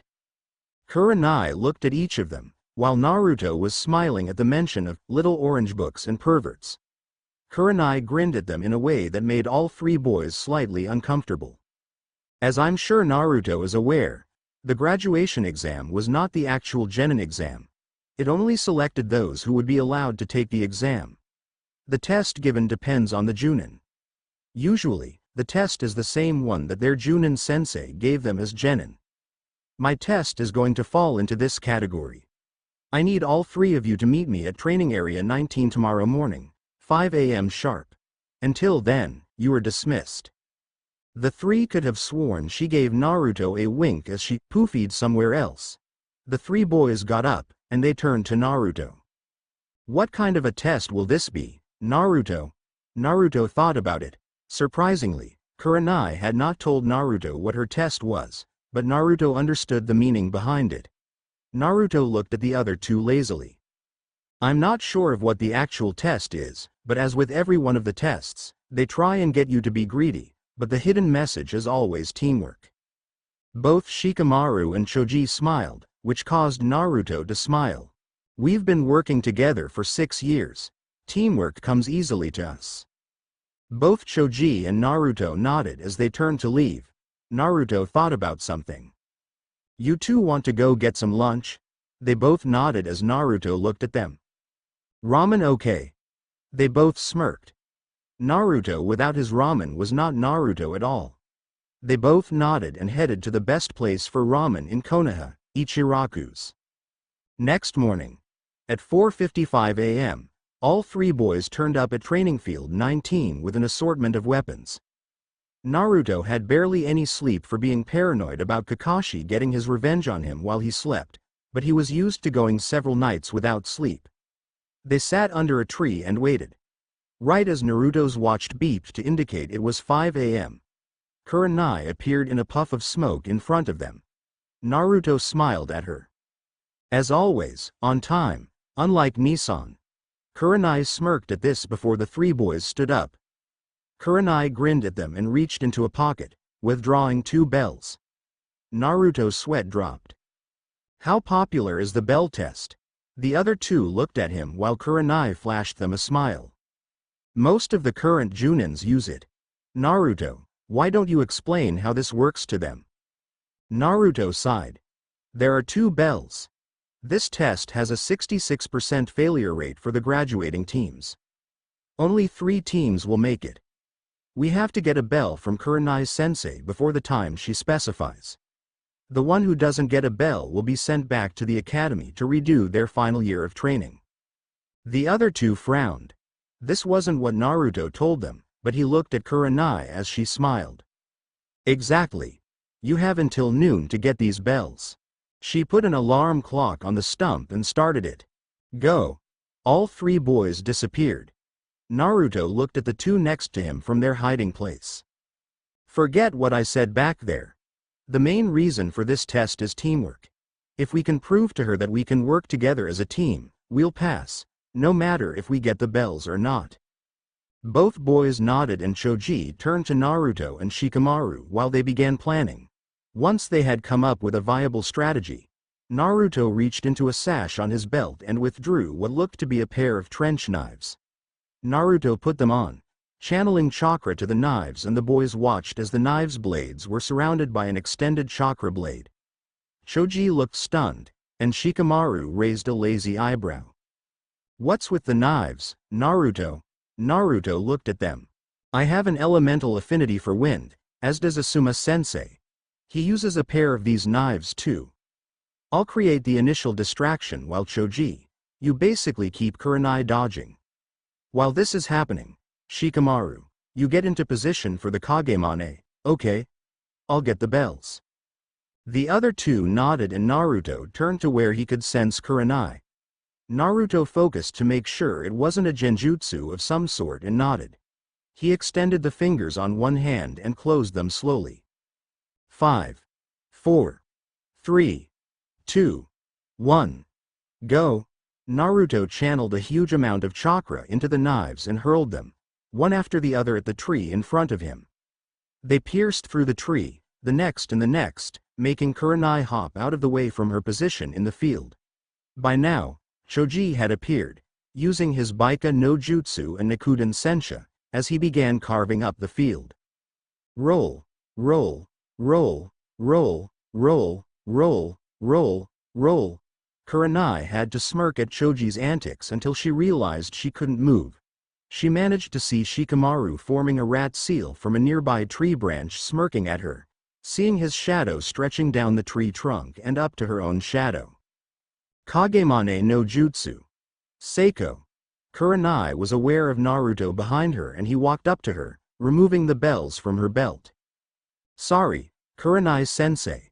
But we've been working together for 6 years. Teamwork comes naturally to us." Shikamaru let Kurenai go as Naruto smiled at her, holding the bells for her to see. While the others made fun of Choji for being overweight, we knew he had the ability to become an excellent ninja.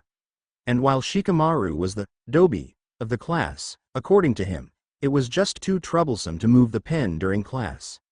"Shikamaru's actually smarter than me. A hell of a lot smarter. His IQ is about 200. Kurenai looked at Shikamaru. It was true. Shikamaru had the worst score of his year, but the look on Naruto's face implied he was completely serious. Naruto smiled as his teammates gave him the thumbs up. Kurenai smiled at them. "You saw the real reason for this test. Teamwork. All of you pass. From tomorrow, Team 8 will begin doing missions. Naruto, I trust you don't mind me making you the team captain?" Naruto turned to the others. "If they don't mind, it's okay with me."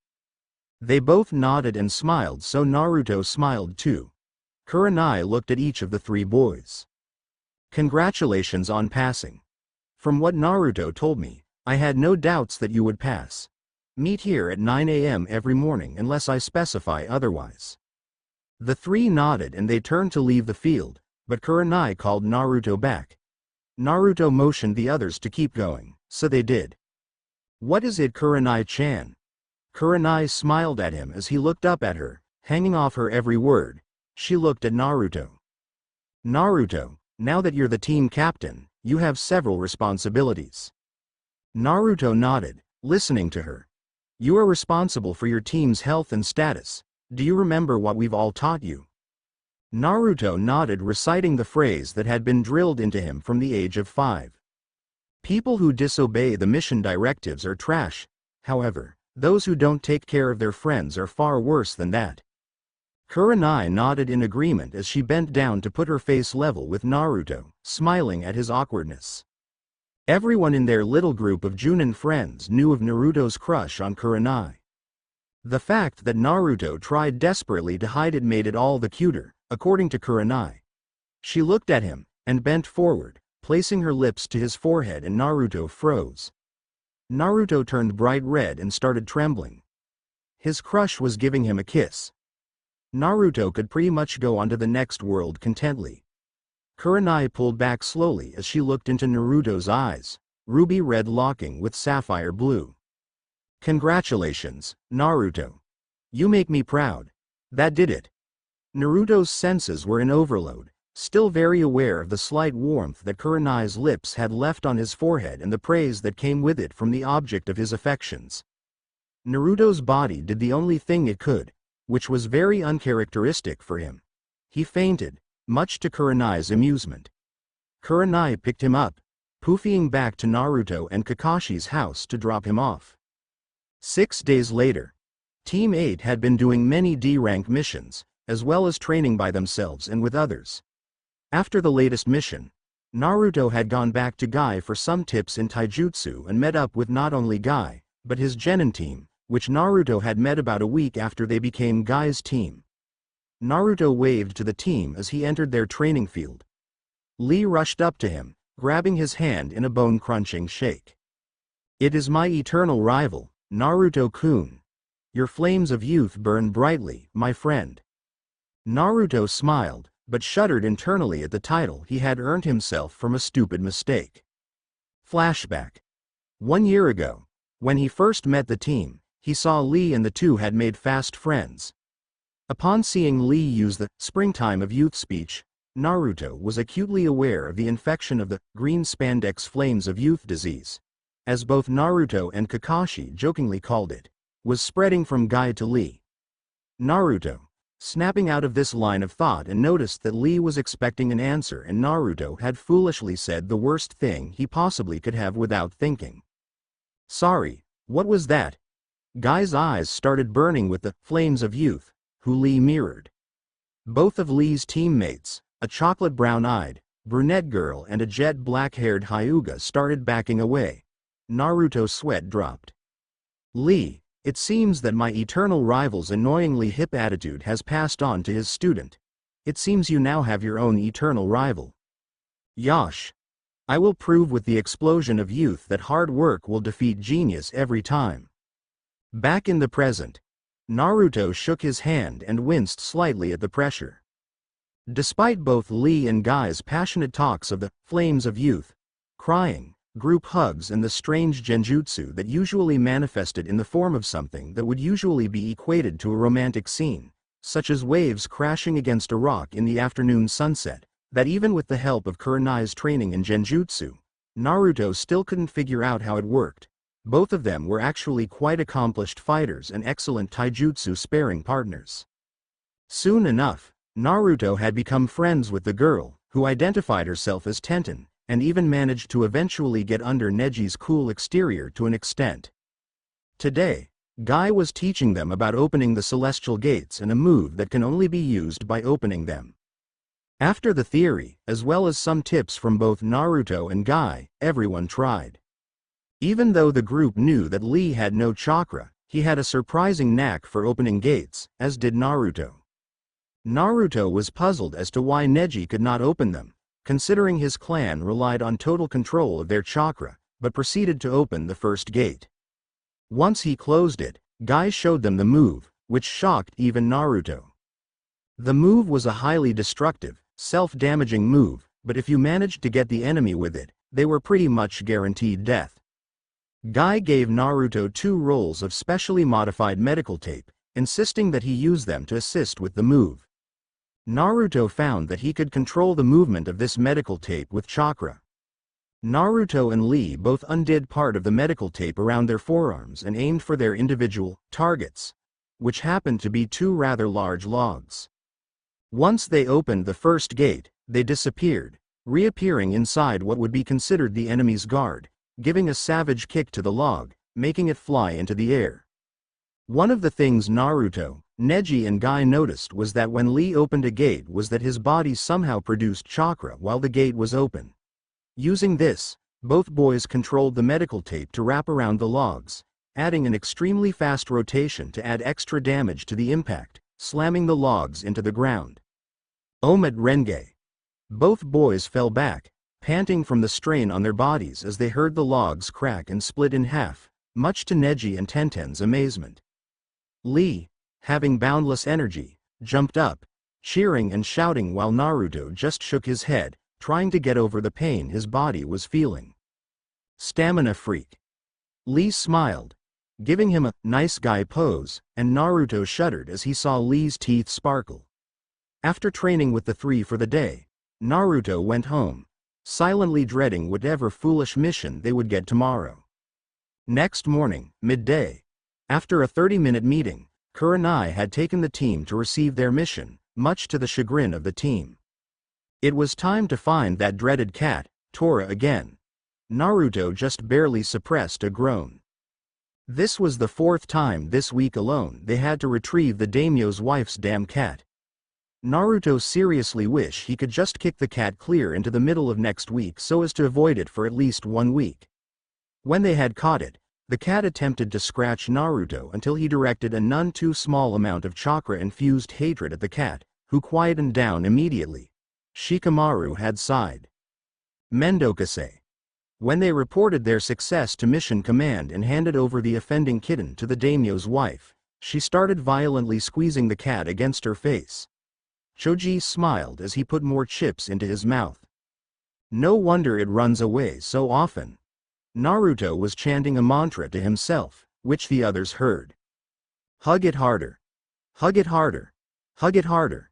Both boys smirked and Kurenai chuckled. The woman left the payment for the Hokage and left the room with a very distressed cat. The Hokage smiled at them. Team 8. Your missions for today include babysitting an elder's grandson, shopping in a nearby town, digging up the potatoes. Naruto sighed and shook his head before speaking the other three's opinions. Old man, do you realize the content of the missions you're giving us? I really don't see how these could be classified as missions for ninja. These are tasks that should be delegated to regular civilians. A ninja is supposed to handle his inventory carefully, not squander it on things that they could be used for something that would better suit their purpose. Iruka was going to shout out at Naruto, but his logic was sound. There really was no answer to Naruto's request other than to admit that he was right.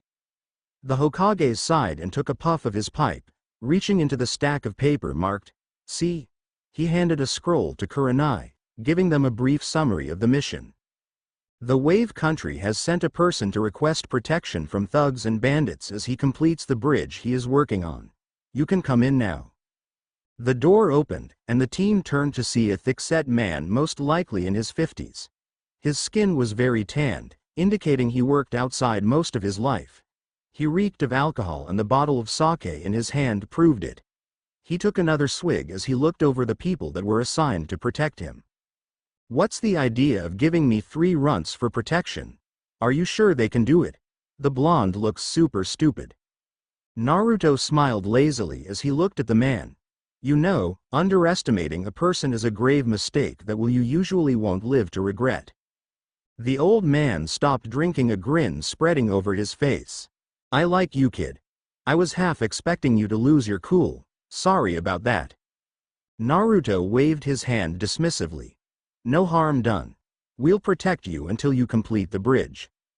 The man nodded as he thanked the Hokage and led them to the front of the Hokage tower. Kurenai looked at each of them. We're leaving in half an hour from the south gate. Prepare yourselves for a several-week mission. Go. The three split, while Kurenai nodded at Tazuna, poofing away to get her own things, leaving the man to walk towards the south gate by himself. Half an hour later, the three boys met up within a minute of each other, seeing Tazuna already there. As the designated half-hour expired, Kurenai appeared and the team walked out of the gates towards their destination. Naruto immediately struck up a conversation with Tazuna about the project he was the head of. Tazuna had carefully prepared a story that would leave out any details hinting this mission was anything more than a C-class. Naruto smiled when he felt a genjutsu and looked to see a puddle on the ground. All four ninjas noticed that it was off.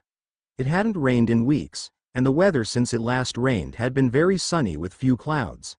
They kept walking and both Naruto and Kurenai felt the genjutsu dispel and two ninjas charge at them. Naruto flicked his trusty trench knives onto his hands from their hidden pouches in his sleeves and activated the chakra knives. Kurenai smiled at the team. Go for it.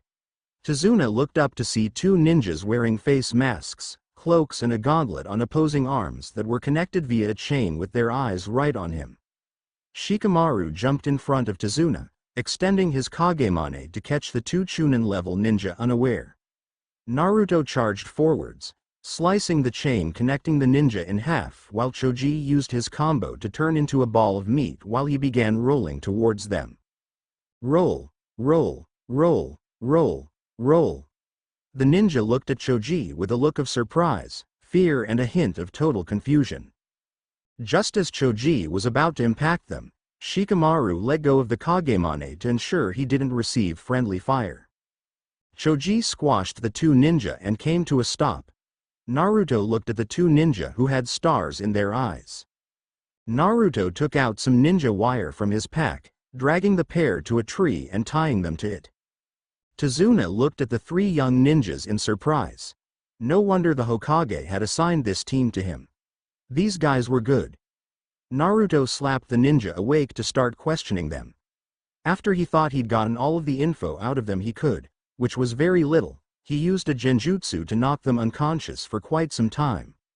Naruto turned to check that his teammates and sensei were uninjured, and they all turned to Tazuna.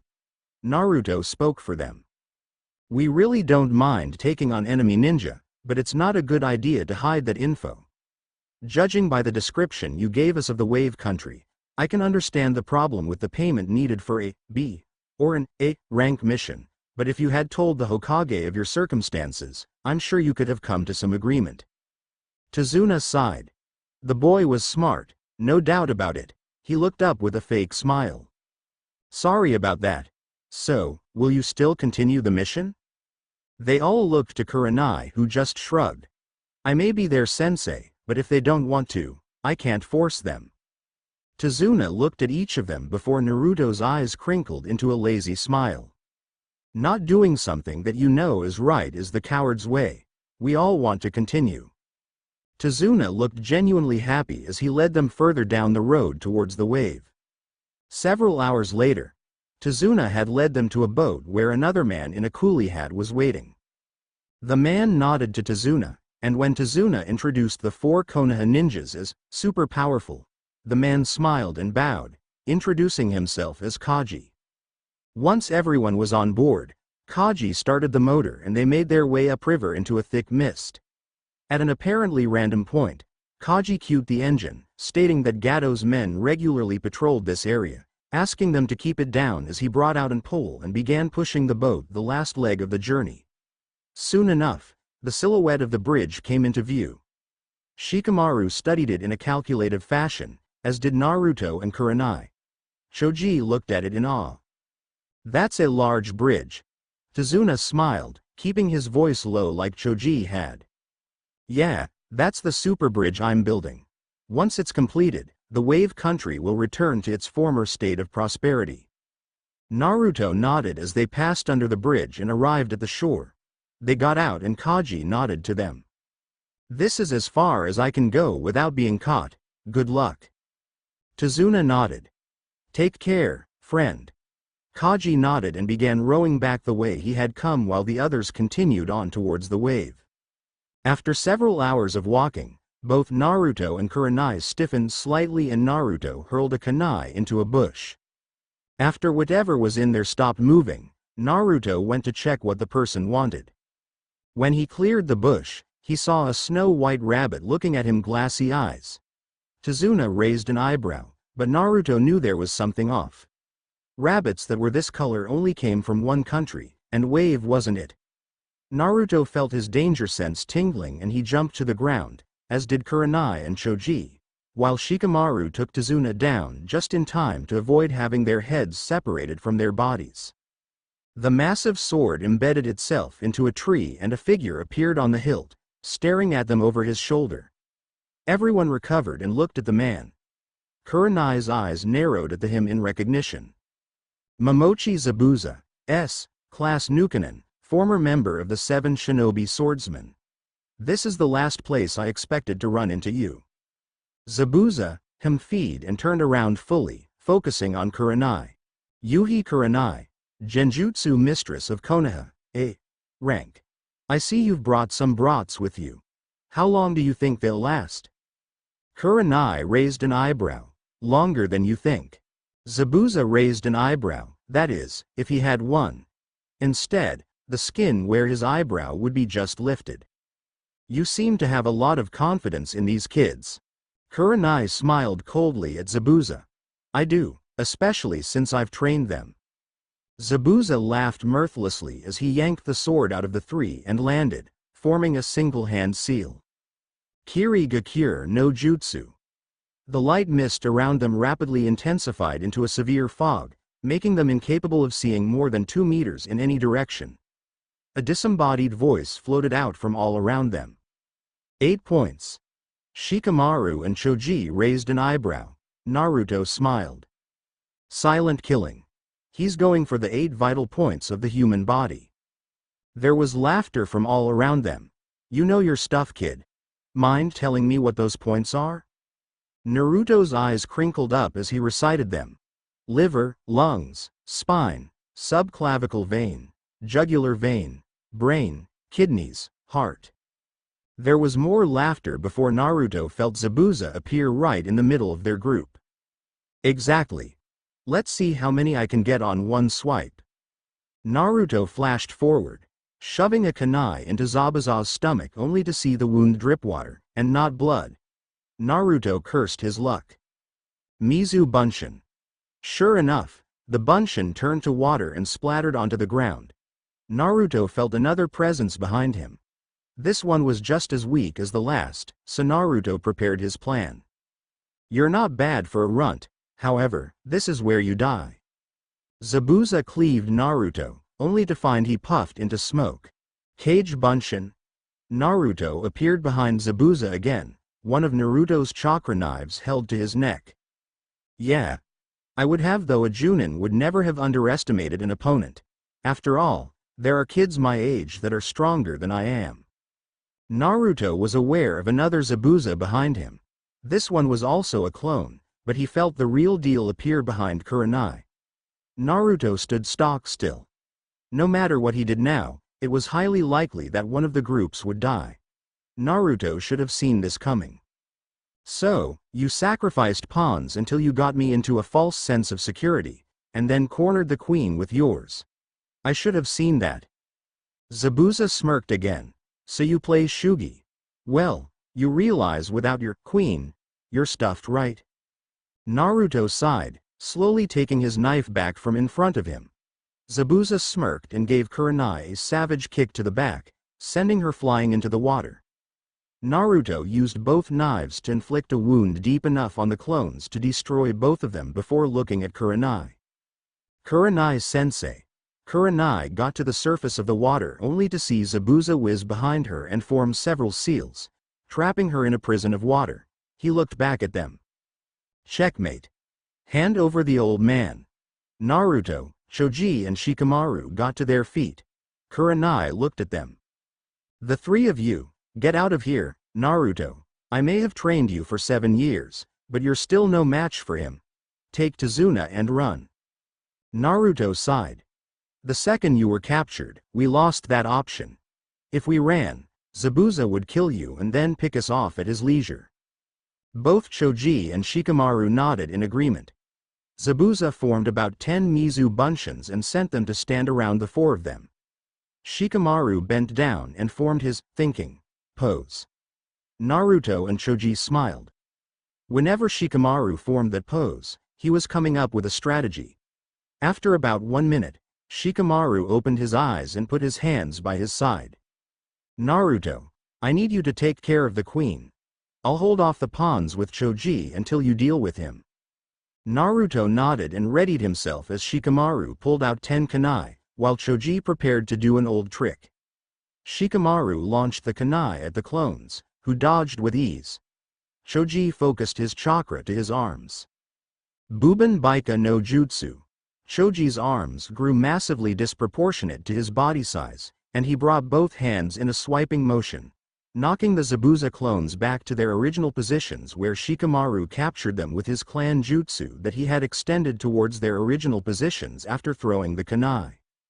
Kagemane no Jutsu. Seiko. By now, Naruto had long disappeared from his teammate's position and Zabuza felt the boy's presence behind him, running along the top of the water with chakra knives activated. Zabuza smirked and used his free hand to swipe at the boy, who brought the knives up into a defensive position much like a boxer would. After dodging several swipes, Naruto brought the two knives together and captured the sword in between them. Even though Zabuza was using one hand, Naruto was struggling to keep the blade from cleaving him in half. Naruto started trying to push the blade back before he kicked water up into Zabuza's face, making him shut his eyes out of instinct. The split second was all Naruto needed as he dislodged Zabuza's sword from the deadlock and let gravity do its work. Zabuza was still putting a heavy amount of pressure on the sword, and when he felt the resistance disappear, he stumbled slightly, but not enough to break the prison. Naruto took care of that by reappearing behind Zabuza, giving him a boot to the small of the back. Zabuza stumbled and pulled his hand free of the prison, thereby breaking the jutsu, releasing Kurenai. He looked up at Naruto with a wicked glint in his eyes. "You're good, kid. To be able to take me on in armed taijutsu, even if I only had one hand free and live without a scratch, proves that you're good. No wonder your sensei has faith in you." Naruto smiled lazily at him, distancing himself from Zabuza. Kurenai joined him and they both stared at Zabuza, who stared right back. They both waited for the other to make the first move. Finally, as the splash of water hit the ground that indicated Zabuza's clones had been defeated, the real one started forming hand seals. Naruto instantly recognized the jutsu as one he had seen Kakashi perform not too long ago. However, he still did not know how to perform it, so he used a separate jutsu. Suiten. Suiuden no Jutsu. Kaden. Karyu Enden no Jutsu. Kurenai had also performed a genjutsu, making her disappear from the naked eye, leaving the two jutsus to take form and collide.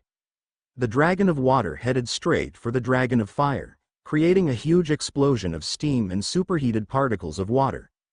Kurenai had used this time to reappear behind Zabuza with a kunai to his neck. "It's over, Zabuza. Checkmate." Zabuza started to relax, knowing he had lost when he felt two senbon needles pierce his neck, and he dropped to the ground, or in this case, the surface of the water, and began sinking until a young child with a mask, signifying he was either an ANBU or Hunter Nin, appeared, pulling Zabuza's body out of the water. "Indeed, it is checkmate. I have been hunting Zabuza for several months now. He had proven elusive. Thank you for your assistance." Kurenai nodded slowly as the boy put the body over his shoulder. Naruto raised a lazy eyebrow. "So, are you going to get rid of the body? I can see it would be hard to do on water, but why not do it over there where my friends are?" Naruto motioned over to Choji, Shikamaru and Tazuna. The Hunter Nin looked there and then gave a slight shrug, disappearing. Naruto cursed. The boy had left the area. Great. The boy took Zabuza somewhere else. I get the feeling that he wasn't what he claimed he was. Kurenai nodded as they went back to shore, heading the last part of the way to the main village of the wave. That afternoon, Tazuna had led the group to a house that looked slightly better quality than the rest, which were not exactly what the group would call houses. Tazuna hadn't been kidding when he said this country was poor. He opened the front door and led them in. Tazuna led them into a room that seemed to be a living room, dining room and kitchen rolled into one. A young woman with long black hair came inside. "Dad, are you okay?" Tazuna nodded, smiling. "I'm fine, Tsunami, thanks to these super guys. They saved me twice on the way here." Tsunami smiled at the three boys and the woman. "Thank you. The bridge is our last hope to get out of this poverty. If we lost Dad, that would be the end of it." Kurenai introduced them to Tsunami as she sat them down, making everyone a cup of tea and chatting about the mission. That night, Team 8 and the three occupants of the house were sitting around the table eating dinner. Shikamaru, Choji and Naruto were talking about training, as well as some other things. Out of nowhere, the boy who was apparently Tsunami's son slammed his hands on the table, catching everyone's attention. "Why do you bother trying so hard? You can't defeat Gato's men. If you go up against him, you'll just die. Naruto just smiled at him. Inari, do you believe in heroes? The three owners of the house looked at Naruto warily, but he continued on. There are two types of heroes in this world. Regular heroes and martyrs. Being either type of hero has its advantages and disadvantages. The former has to be smart enough to stay alive, or else they'll become a martyr. However, martyrs usually set an example to the people around them that they are not afraid to die to protect those close to them, and also have a dying wish for those close to him or her. Which type do you think I am? Inari looked at Naruto for a few seconds. Martyr? Naruto shook his head. I can't become a martyr yet. Not until I achieve my dream.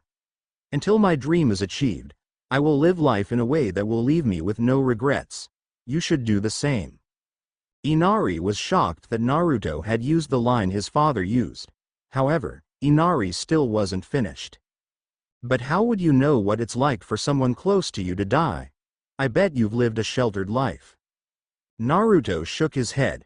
For the first 4 years of my life, I had nothing. No one. I was hunted as a monster by mobs of villagers, who took special pleasure in beating me to near death on my birthday. On my 4th birthday, I found someone precious to me. He saved me from the regular mob and even adopted me. From that moment on, I vowed to protect the people important to me with all my strength. Inari, we're the exact opposite in some ways. I started with no family and gained them, while you started with a full family and lost some. Neither of us have had it easy, but we should never judge another by first appearances. Everyone except Kurenai was shocked speechless. Naruto had lived that kind of a life yet was as happy as he was? Even though Choji and Shikamaru had gotten an answer they were secretly wondering about, it left them with more questions than answers. Inari slowly stopped crying looking at Naruto who was smiling at him. Inari's lips formed the barest hint of a smile as he rubbed the tears from his eyes. Sorry, Naruto. Naruto waved a hand dismissively. No problem. Tazuna and Tsunami were almost floored. Naruto, in the space of a minute, had completely changed Inari's beliefs, and waved off his apology for the outburst like he was used to such things every day. This boy was by no stretch of the imagination ordinary. Naruto got up and bent down and looked Inari in the face. Inari, if you want to stop people precious to you dying, grow strong enough to protect them. Naruto pulled several shuriken, kunai and a coil of ninja wire from his ninja pack and handed them to Inari, who looked at them like it was a godsend. Naruto gave Inari a warning. Be careful how you use them. They can very seriously hurt people. Make sure you get at least a year's practice with them before you even think of bringing them out near people unless it's an absolute emergency. Practice with them in an area where you're sure no people are around, okay? Inari nodded again as Naruto ruffled his hair, standing up and putting his plate in the sink. Do you mind if I excuse myself? I'm feeling rather tired from today's fights. Everyone else in the room was still trying to recover from the revelations of the past several minutes, but Tazuna nodded dumbly. No problem. Naruto left the group to head to the boys' room and stripped down to his boxers, before taking a quick shower to get rid of the sweat and grime covering his body. As he walked out of the bathroom with a towel around his waist, he acutely aware of Kurenai just entering her room when she saw Naruto come out. They stared at each other for a moment, not sure what to say or do. Kurenai saw Naruto's well-toned body and began to blush as a few perverted thoughts ran through her mind. Naruto, seeing Kurenai blush, blushed in return. Both of them kept getting redder until Naruto turned and faced the bedroom. Gomenasai, Kurenai-chan. Kurenai shook her head. I should be the one apologizing, Naruto. They both shrugged it off and went into their rooms. Choji and Shikamaru came in soon after Naruto had changed into his sleepwear. Both boys saw Naruto staring dreamily at the ceiling and knew that look anywhere. It was the same look Naruto had on his face the day after they had passed the genin exam. Both boys ignored it and got changed before getting into their futons and turned out the lights. Next morning, Naruto was the first awake, as he usually was, just before dawn. Naruto got out of bed, dressed and crept out of the room so as not to wake the others. He stepped outside and jumped onto the roof to watch the unobstructed view of the sun rising. He became aware of Kurenai walking out of the house.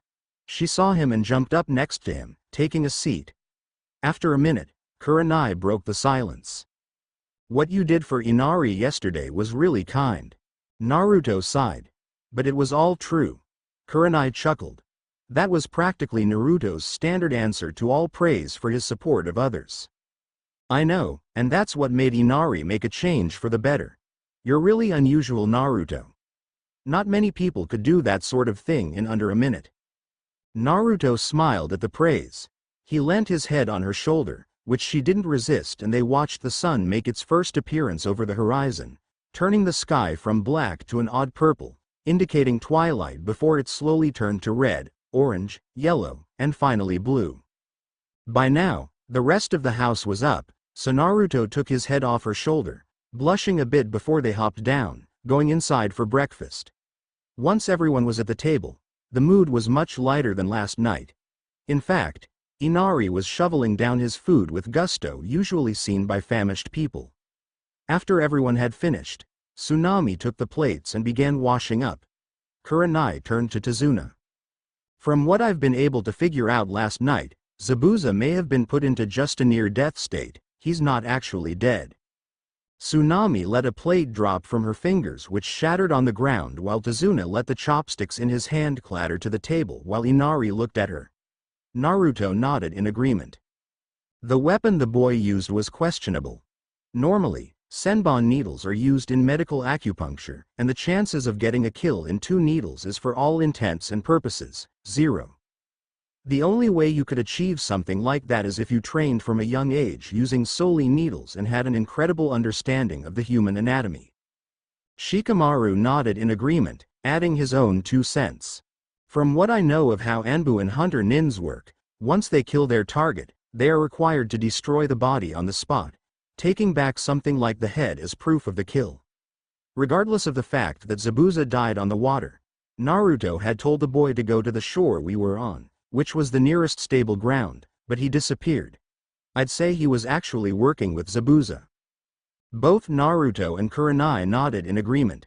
Tazuna was visibly shaking, but Naruto smiled at him. He was lucky to get away last time. The only thing that saved him was the boy. Now that we know about him, it won't happen again.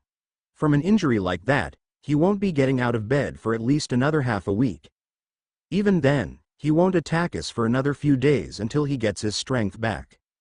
All the other ninjas in the room nodded to show they agreed with the analysis. Tazuna sighed. "Well, at least by that stage, the bridge should just about be complete."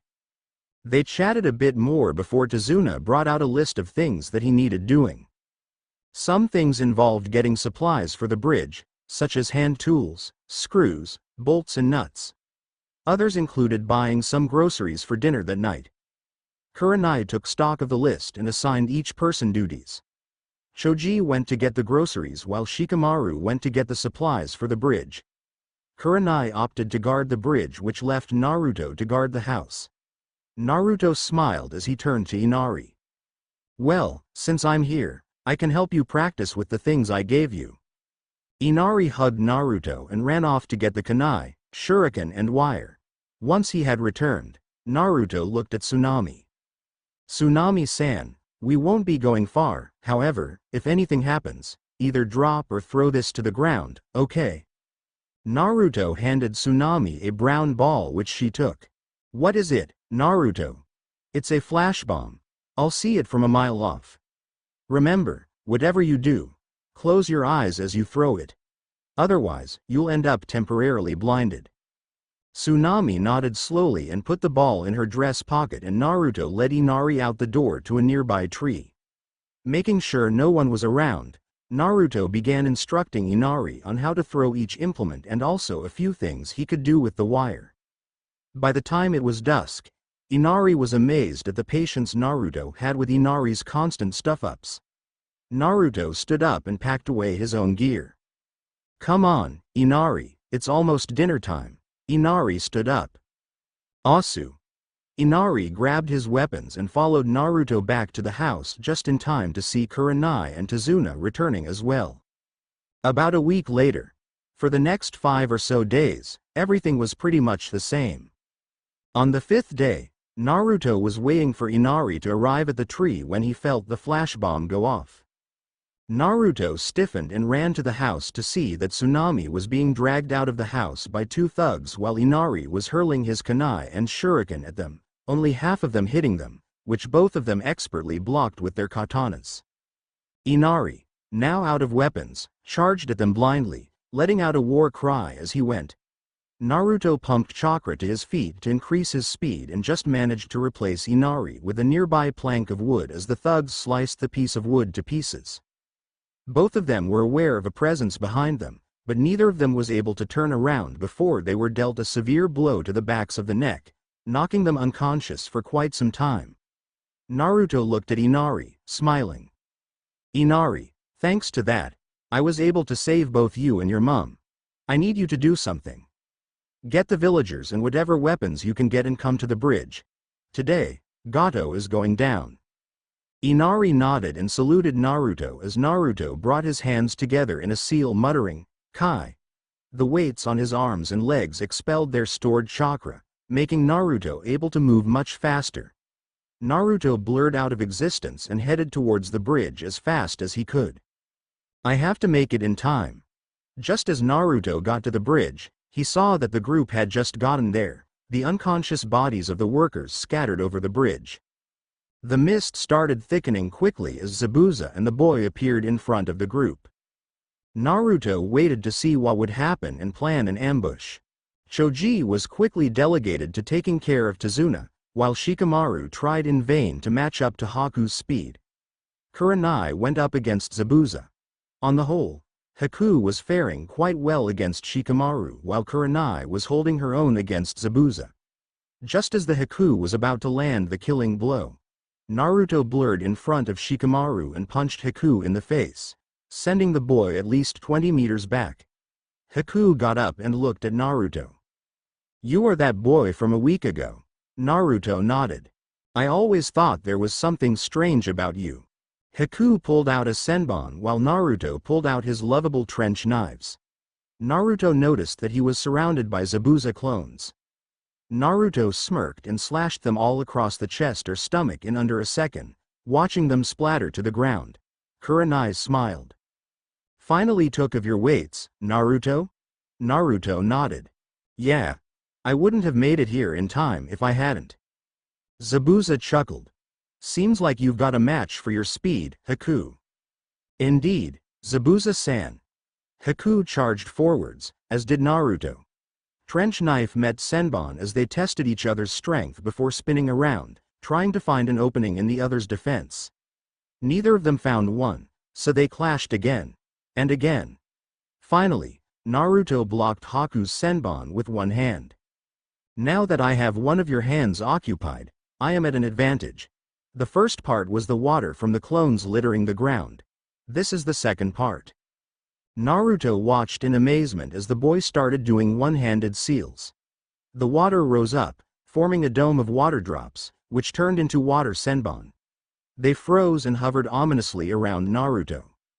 This is it. Haku sent the ice senbon into Naruto, making a cloud of fine mortar like dust cover Naruto and Haku. Tazuna gasped but Shikamaru, Choji and Kurenai smiled.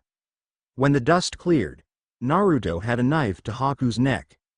Haku turned around to try and block the knife, but Naruto kicked Haku in the back, sending him sprawling. Zabuza sighed. You know you're going to get beaten like this, Haku. I know, Zabuza-san.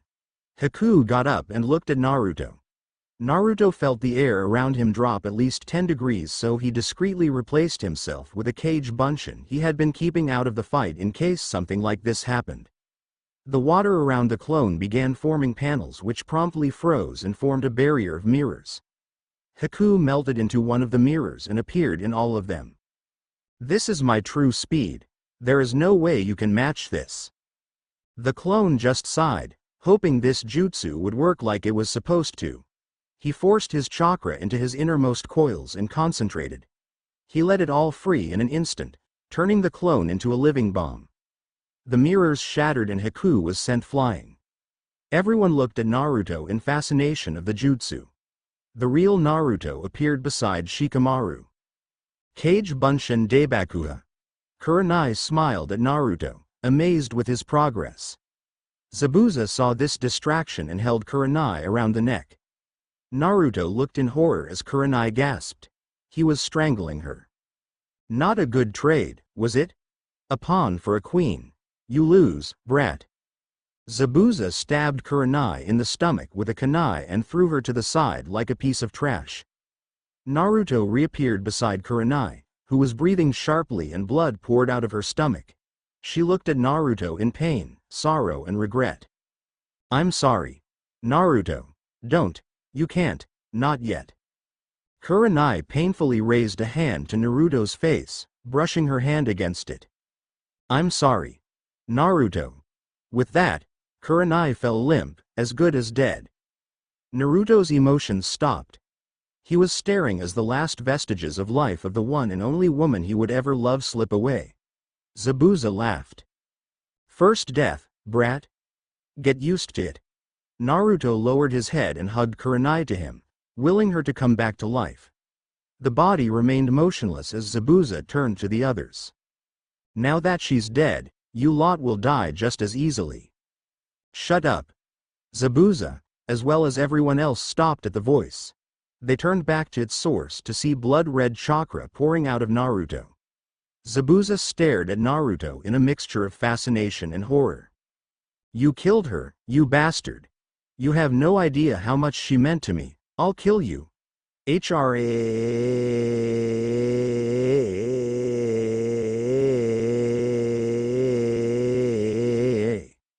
The chakra exploded off Naruto, making everyone stumble back at the sheer magnitude of it. Even the water of the river sent shockwaves out from Naruto's position above it while the bridge around Naruto began cracking and buckling under him. When Naruto turned to face Zabuza, everyone's blood ran cold. Naruto's eyes were no longer the calm blue they were used to. They were blood red and they screamed bloody murder. Naruto's hair was no longer neat. It had a very feral quality to it. The chakra around Naruto began to form a single helix and then condensed about 10 meters above him, forming the face of a fox. The chakra subsided and Naruto hunched over, tears spilling from his eyes. You think you're a demon? You're just a pathetic piece of trash. Why don't you find out what a true demon can do, huh? Naruto thrust his fist forward, sending a wave of rock and dust at Zabuza, blinding him before Naruto charged in, and landing a sickening combo to Zabuza's face, chest and stomach, ending with a kick to the chin, which sent him flying back. Zabuza landed in time to see Naruto jump down from on top, slamming into Zabuza's head with both fists, sending Zabuza straight through the bridge and into the water below. Naruto let out a primal roar of anguish, fury and hatred. He jumped off the side of the bridge and proceeded to beat Zabuza to a pulp. Every time Zabuza managed to cast a jutsu to try and keep the boy at bay, Naruto just ran full force into it and blew the jutsu to pieces and kept going as if nothing impeded him. Zabuza quickly realized that this kid was going to kill him, and there wasn't a thing he could do about it. Naruto proceeded to slash and hack Zabuza to pieces before he went in for the killing blow. However, it didn't land, at least, not on its expected target. Haku had jumped in to take the blow for Zabuza from an ice mirror. Naruto's hand went straight through the boy's chest while Haku grabbed Naruto's hand to try and keep him there. Naruto growled in frustration as he ripped his arm out of Haku and threw him to the side, concentrating on his main target. Naruto decided a modified version of the Omet Renge would suit the situation just fine. He disappeared and kicked Zabuza by the chin straight up, making him crash through another place in the bridge. When Naruto jumped back up, he saw that Zabuza was dying, and there was no chance to survive. Naruto walked up to him, lifting up the man by the belt that held his sword to his back. A pawn and the king for a queen. In terms of shugi, we won. However, I'm going to make sure you feel the pain I am. I'm going to break your heart. Naruto reached his fist back, and began charging chakra to it before he shoved his hand straight through Zabuza's chest, making the man drop dead in Naruto's arm. Naruto threw Zabuza over the side. Now, with the object of his rage dead, Naruto's real senses started returning. His eyes turned from red to blue and the red chakra stopped as he fell to his knees and began sobbing. Everyone became aware of some laughing from the incomplete end of the bridge. They turned to see a large group of thugs as well as a fat man with one arm in plaster laughing. I always thought Zabuza was nothing but a kawaii little demon. Seeing your fight with him, I'm convinced of it. Oh well, I was going to kill him after he had done his job anyway. Hiring ninja from villages is too expensive, and they tend to speak out against the type of work I give them, so renegade nins like Zabuza and his pet are perfect. Then, when I'm finished with them, I just let them wear each other out fighting normal ninja while these guys take care of the rest. It's a great. He didn't get to finish the sentence as an arrow lodged itself in his forehead, making him drop to the ground, dead. Naruto turned to see Inari and the entire Wave Village with all sorts of makeshift weapons. You won't take another step closer to this village. If you hurt another one of our friends, we'll stop you with everything we have. The villagers raised their weapons in the air, giving a roar of approval. The thugs were indecisive now. Naruto decided to tip the scales further in their favor. He had only a little chakra left, as using the Kyuubi's chakra was tiring to say the least. Naruto formed about 30 cage bunchins with the last of his chakra and the thugs decided it was a good time to take a hike. Most of them scrambled down the net that their boat was connected to, or the more impatient ones just dived off. Naruto dispelled the clones and he fell to his knees. He then remembered Kurenai and forced himself to go and check on her. Just as he got there, he collapsed. The last of his chakra expended and entered a deep sleep. A few days later, Naruto awoke in a bed inside an unfamiliar place. Naruto tried to get his bearings before he recalled the events of the bridge. He sat bolt upright, his eyes wide with fear. Kurenai-chan. Naruto looked around to see a man looking at him with shock. The man came and checked up on him. Are you all right, Naruto-san? You should have been out for quite a few more days. Naruto ripped the bed covers off and started looking around frantically. Where is she? Naruto, keep it down, this is a hospital. Naruto froze. He pulled the curtain out of the way that separated his bed from the next and saw Kurenai laying there with a mildly irritated look on her face. Not thinking, Naruto lunged and grabbed her into a hug, much to the dismay of the doctor. Kurenai-chan. Kurenai froze and Naruto realized that her stomach was still quite tender, so he got off her, grinning sheepishly, scratching the back of his head. Gomenasai, sensei. Kurenai smiled at Naruto. Don't worry, Naruto. We just don't have your rate of healing. Naruto smiled again as both Shikamaru and Choji came into the room. Choji was munching on a bag of chips while Shikamaru made their presence known. What's all this troublesome noise? Definitely no surprises there. The doctor gave Naruto and Kurenai a final checkup before exiting the room. All of them sat around Kurenai's bed, a heavy tension in the air. Finally, Naruto sighed. I guess I owe you guys an explanation. Kurenai raised an eyebrow. Think they can handle the truth, Naruto? Naruto looked at her, then at each of the other two. Naruto decided to make them guess by providing the barest facts. I've told you that my birthday is October 10th, right? They both nodded. I'm the same age as you two are. Choji nodded again, not understanding where this was going. Shikamaru, on the other hand, had a fairly good idea. Naruto, could you show us your face? Naruto sighed. No going back now. Naruto pulled down the face mask to show the others his 3 whisker marks on each cheek. Shikamaru nodded in understanding. It wouldn't have anything to do with the Kyuubi, would it? Naruto nodded and pulled the mask back up. That's right. On the day I was born, the Kyuubi was defeated. Not killed, defeated. His soul was ripped out of his body and he was sealed inside a newborn infant, me. Shikamaru nodded slowly, as did Choji. Now, the tidbits Naruto had given them on his past all made sense. The orphanage, the beatings, why his birthday was the worst day of the year. Naruto looked at them with eyes full of desperation. Shikamaru sighed. "You're so troublesome, Naruto." Naruto saw Shikamaru smiling and Choji offered him the bag of chips. "I don't care if you're the container. You're still the Naruto we've always known. Just remind me not to get you angry, okay?" The four of them laughed at the joke. This had gone down far better than Naruto could have ever hoped for. As they stopped laughing, Naruto turned serious again. "Even though you know, this information is considered an S-rank secret. You two aren't even supposed to know. Not even what my face looks like." They both nodded in understanding, while Shikamaru muttered his signature word, "troublesome," again. Nearly a week later, Kurenai had been cleared from hospital, or the medical shack, in this instance, and they had showed up at the bridge to see that it was now completed. Tazuna and the rest of the villagers were there to see them off. Tazuna smiled at them. "You guys were super. Thanks to you, the bridge is now complete, Gato is dead and we can get our lives back on track. We don't know how we can repay you."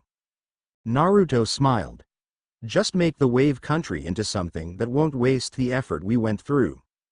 Naruto looked at Inari, who was trying to hold back the tears. Naruto smiled at him. "Inari, just because you said you wouldn't cry anymore doesn't mean you can't cry because you're happy. Remember, a ninja who keeps their emotions suppressed at all times is no longer human." Inari smiled at Naruto. "It's okay for you to cry too." Naruto nodded. "Yeah." They said their final goodbyes and Team 8 began their trek back to Konoha. One of the people beside Tazuna looked at him. "Tazuna-san, we still haven't named the bridge yet." Tazuna smiled. "You're right. I think we should call it the Great Naruto Bridge." Naruto changed the heart of Inari, and he changed the hearts of the villagers. Everyone agreed that the name was perfect, and so they went back to rebuilding their lives. Thanks for watching, guys. Hope you all are enjoyed this video.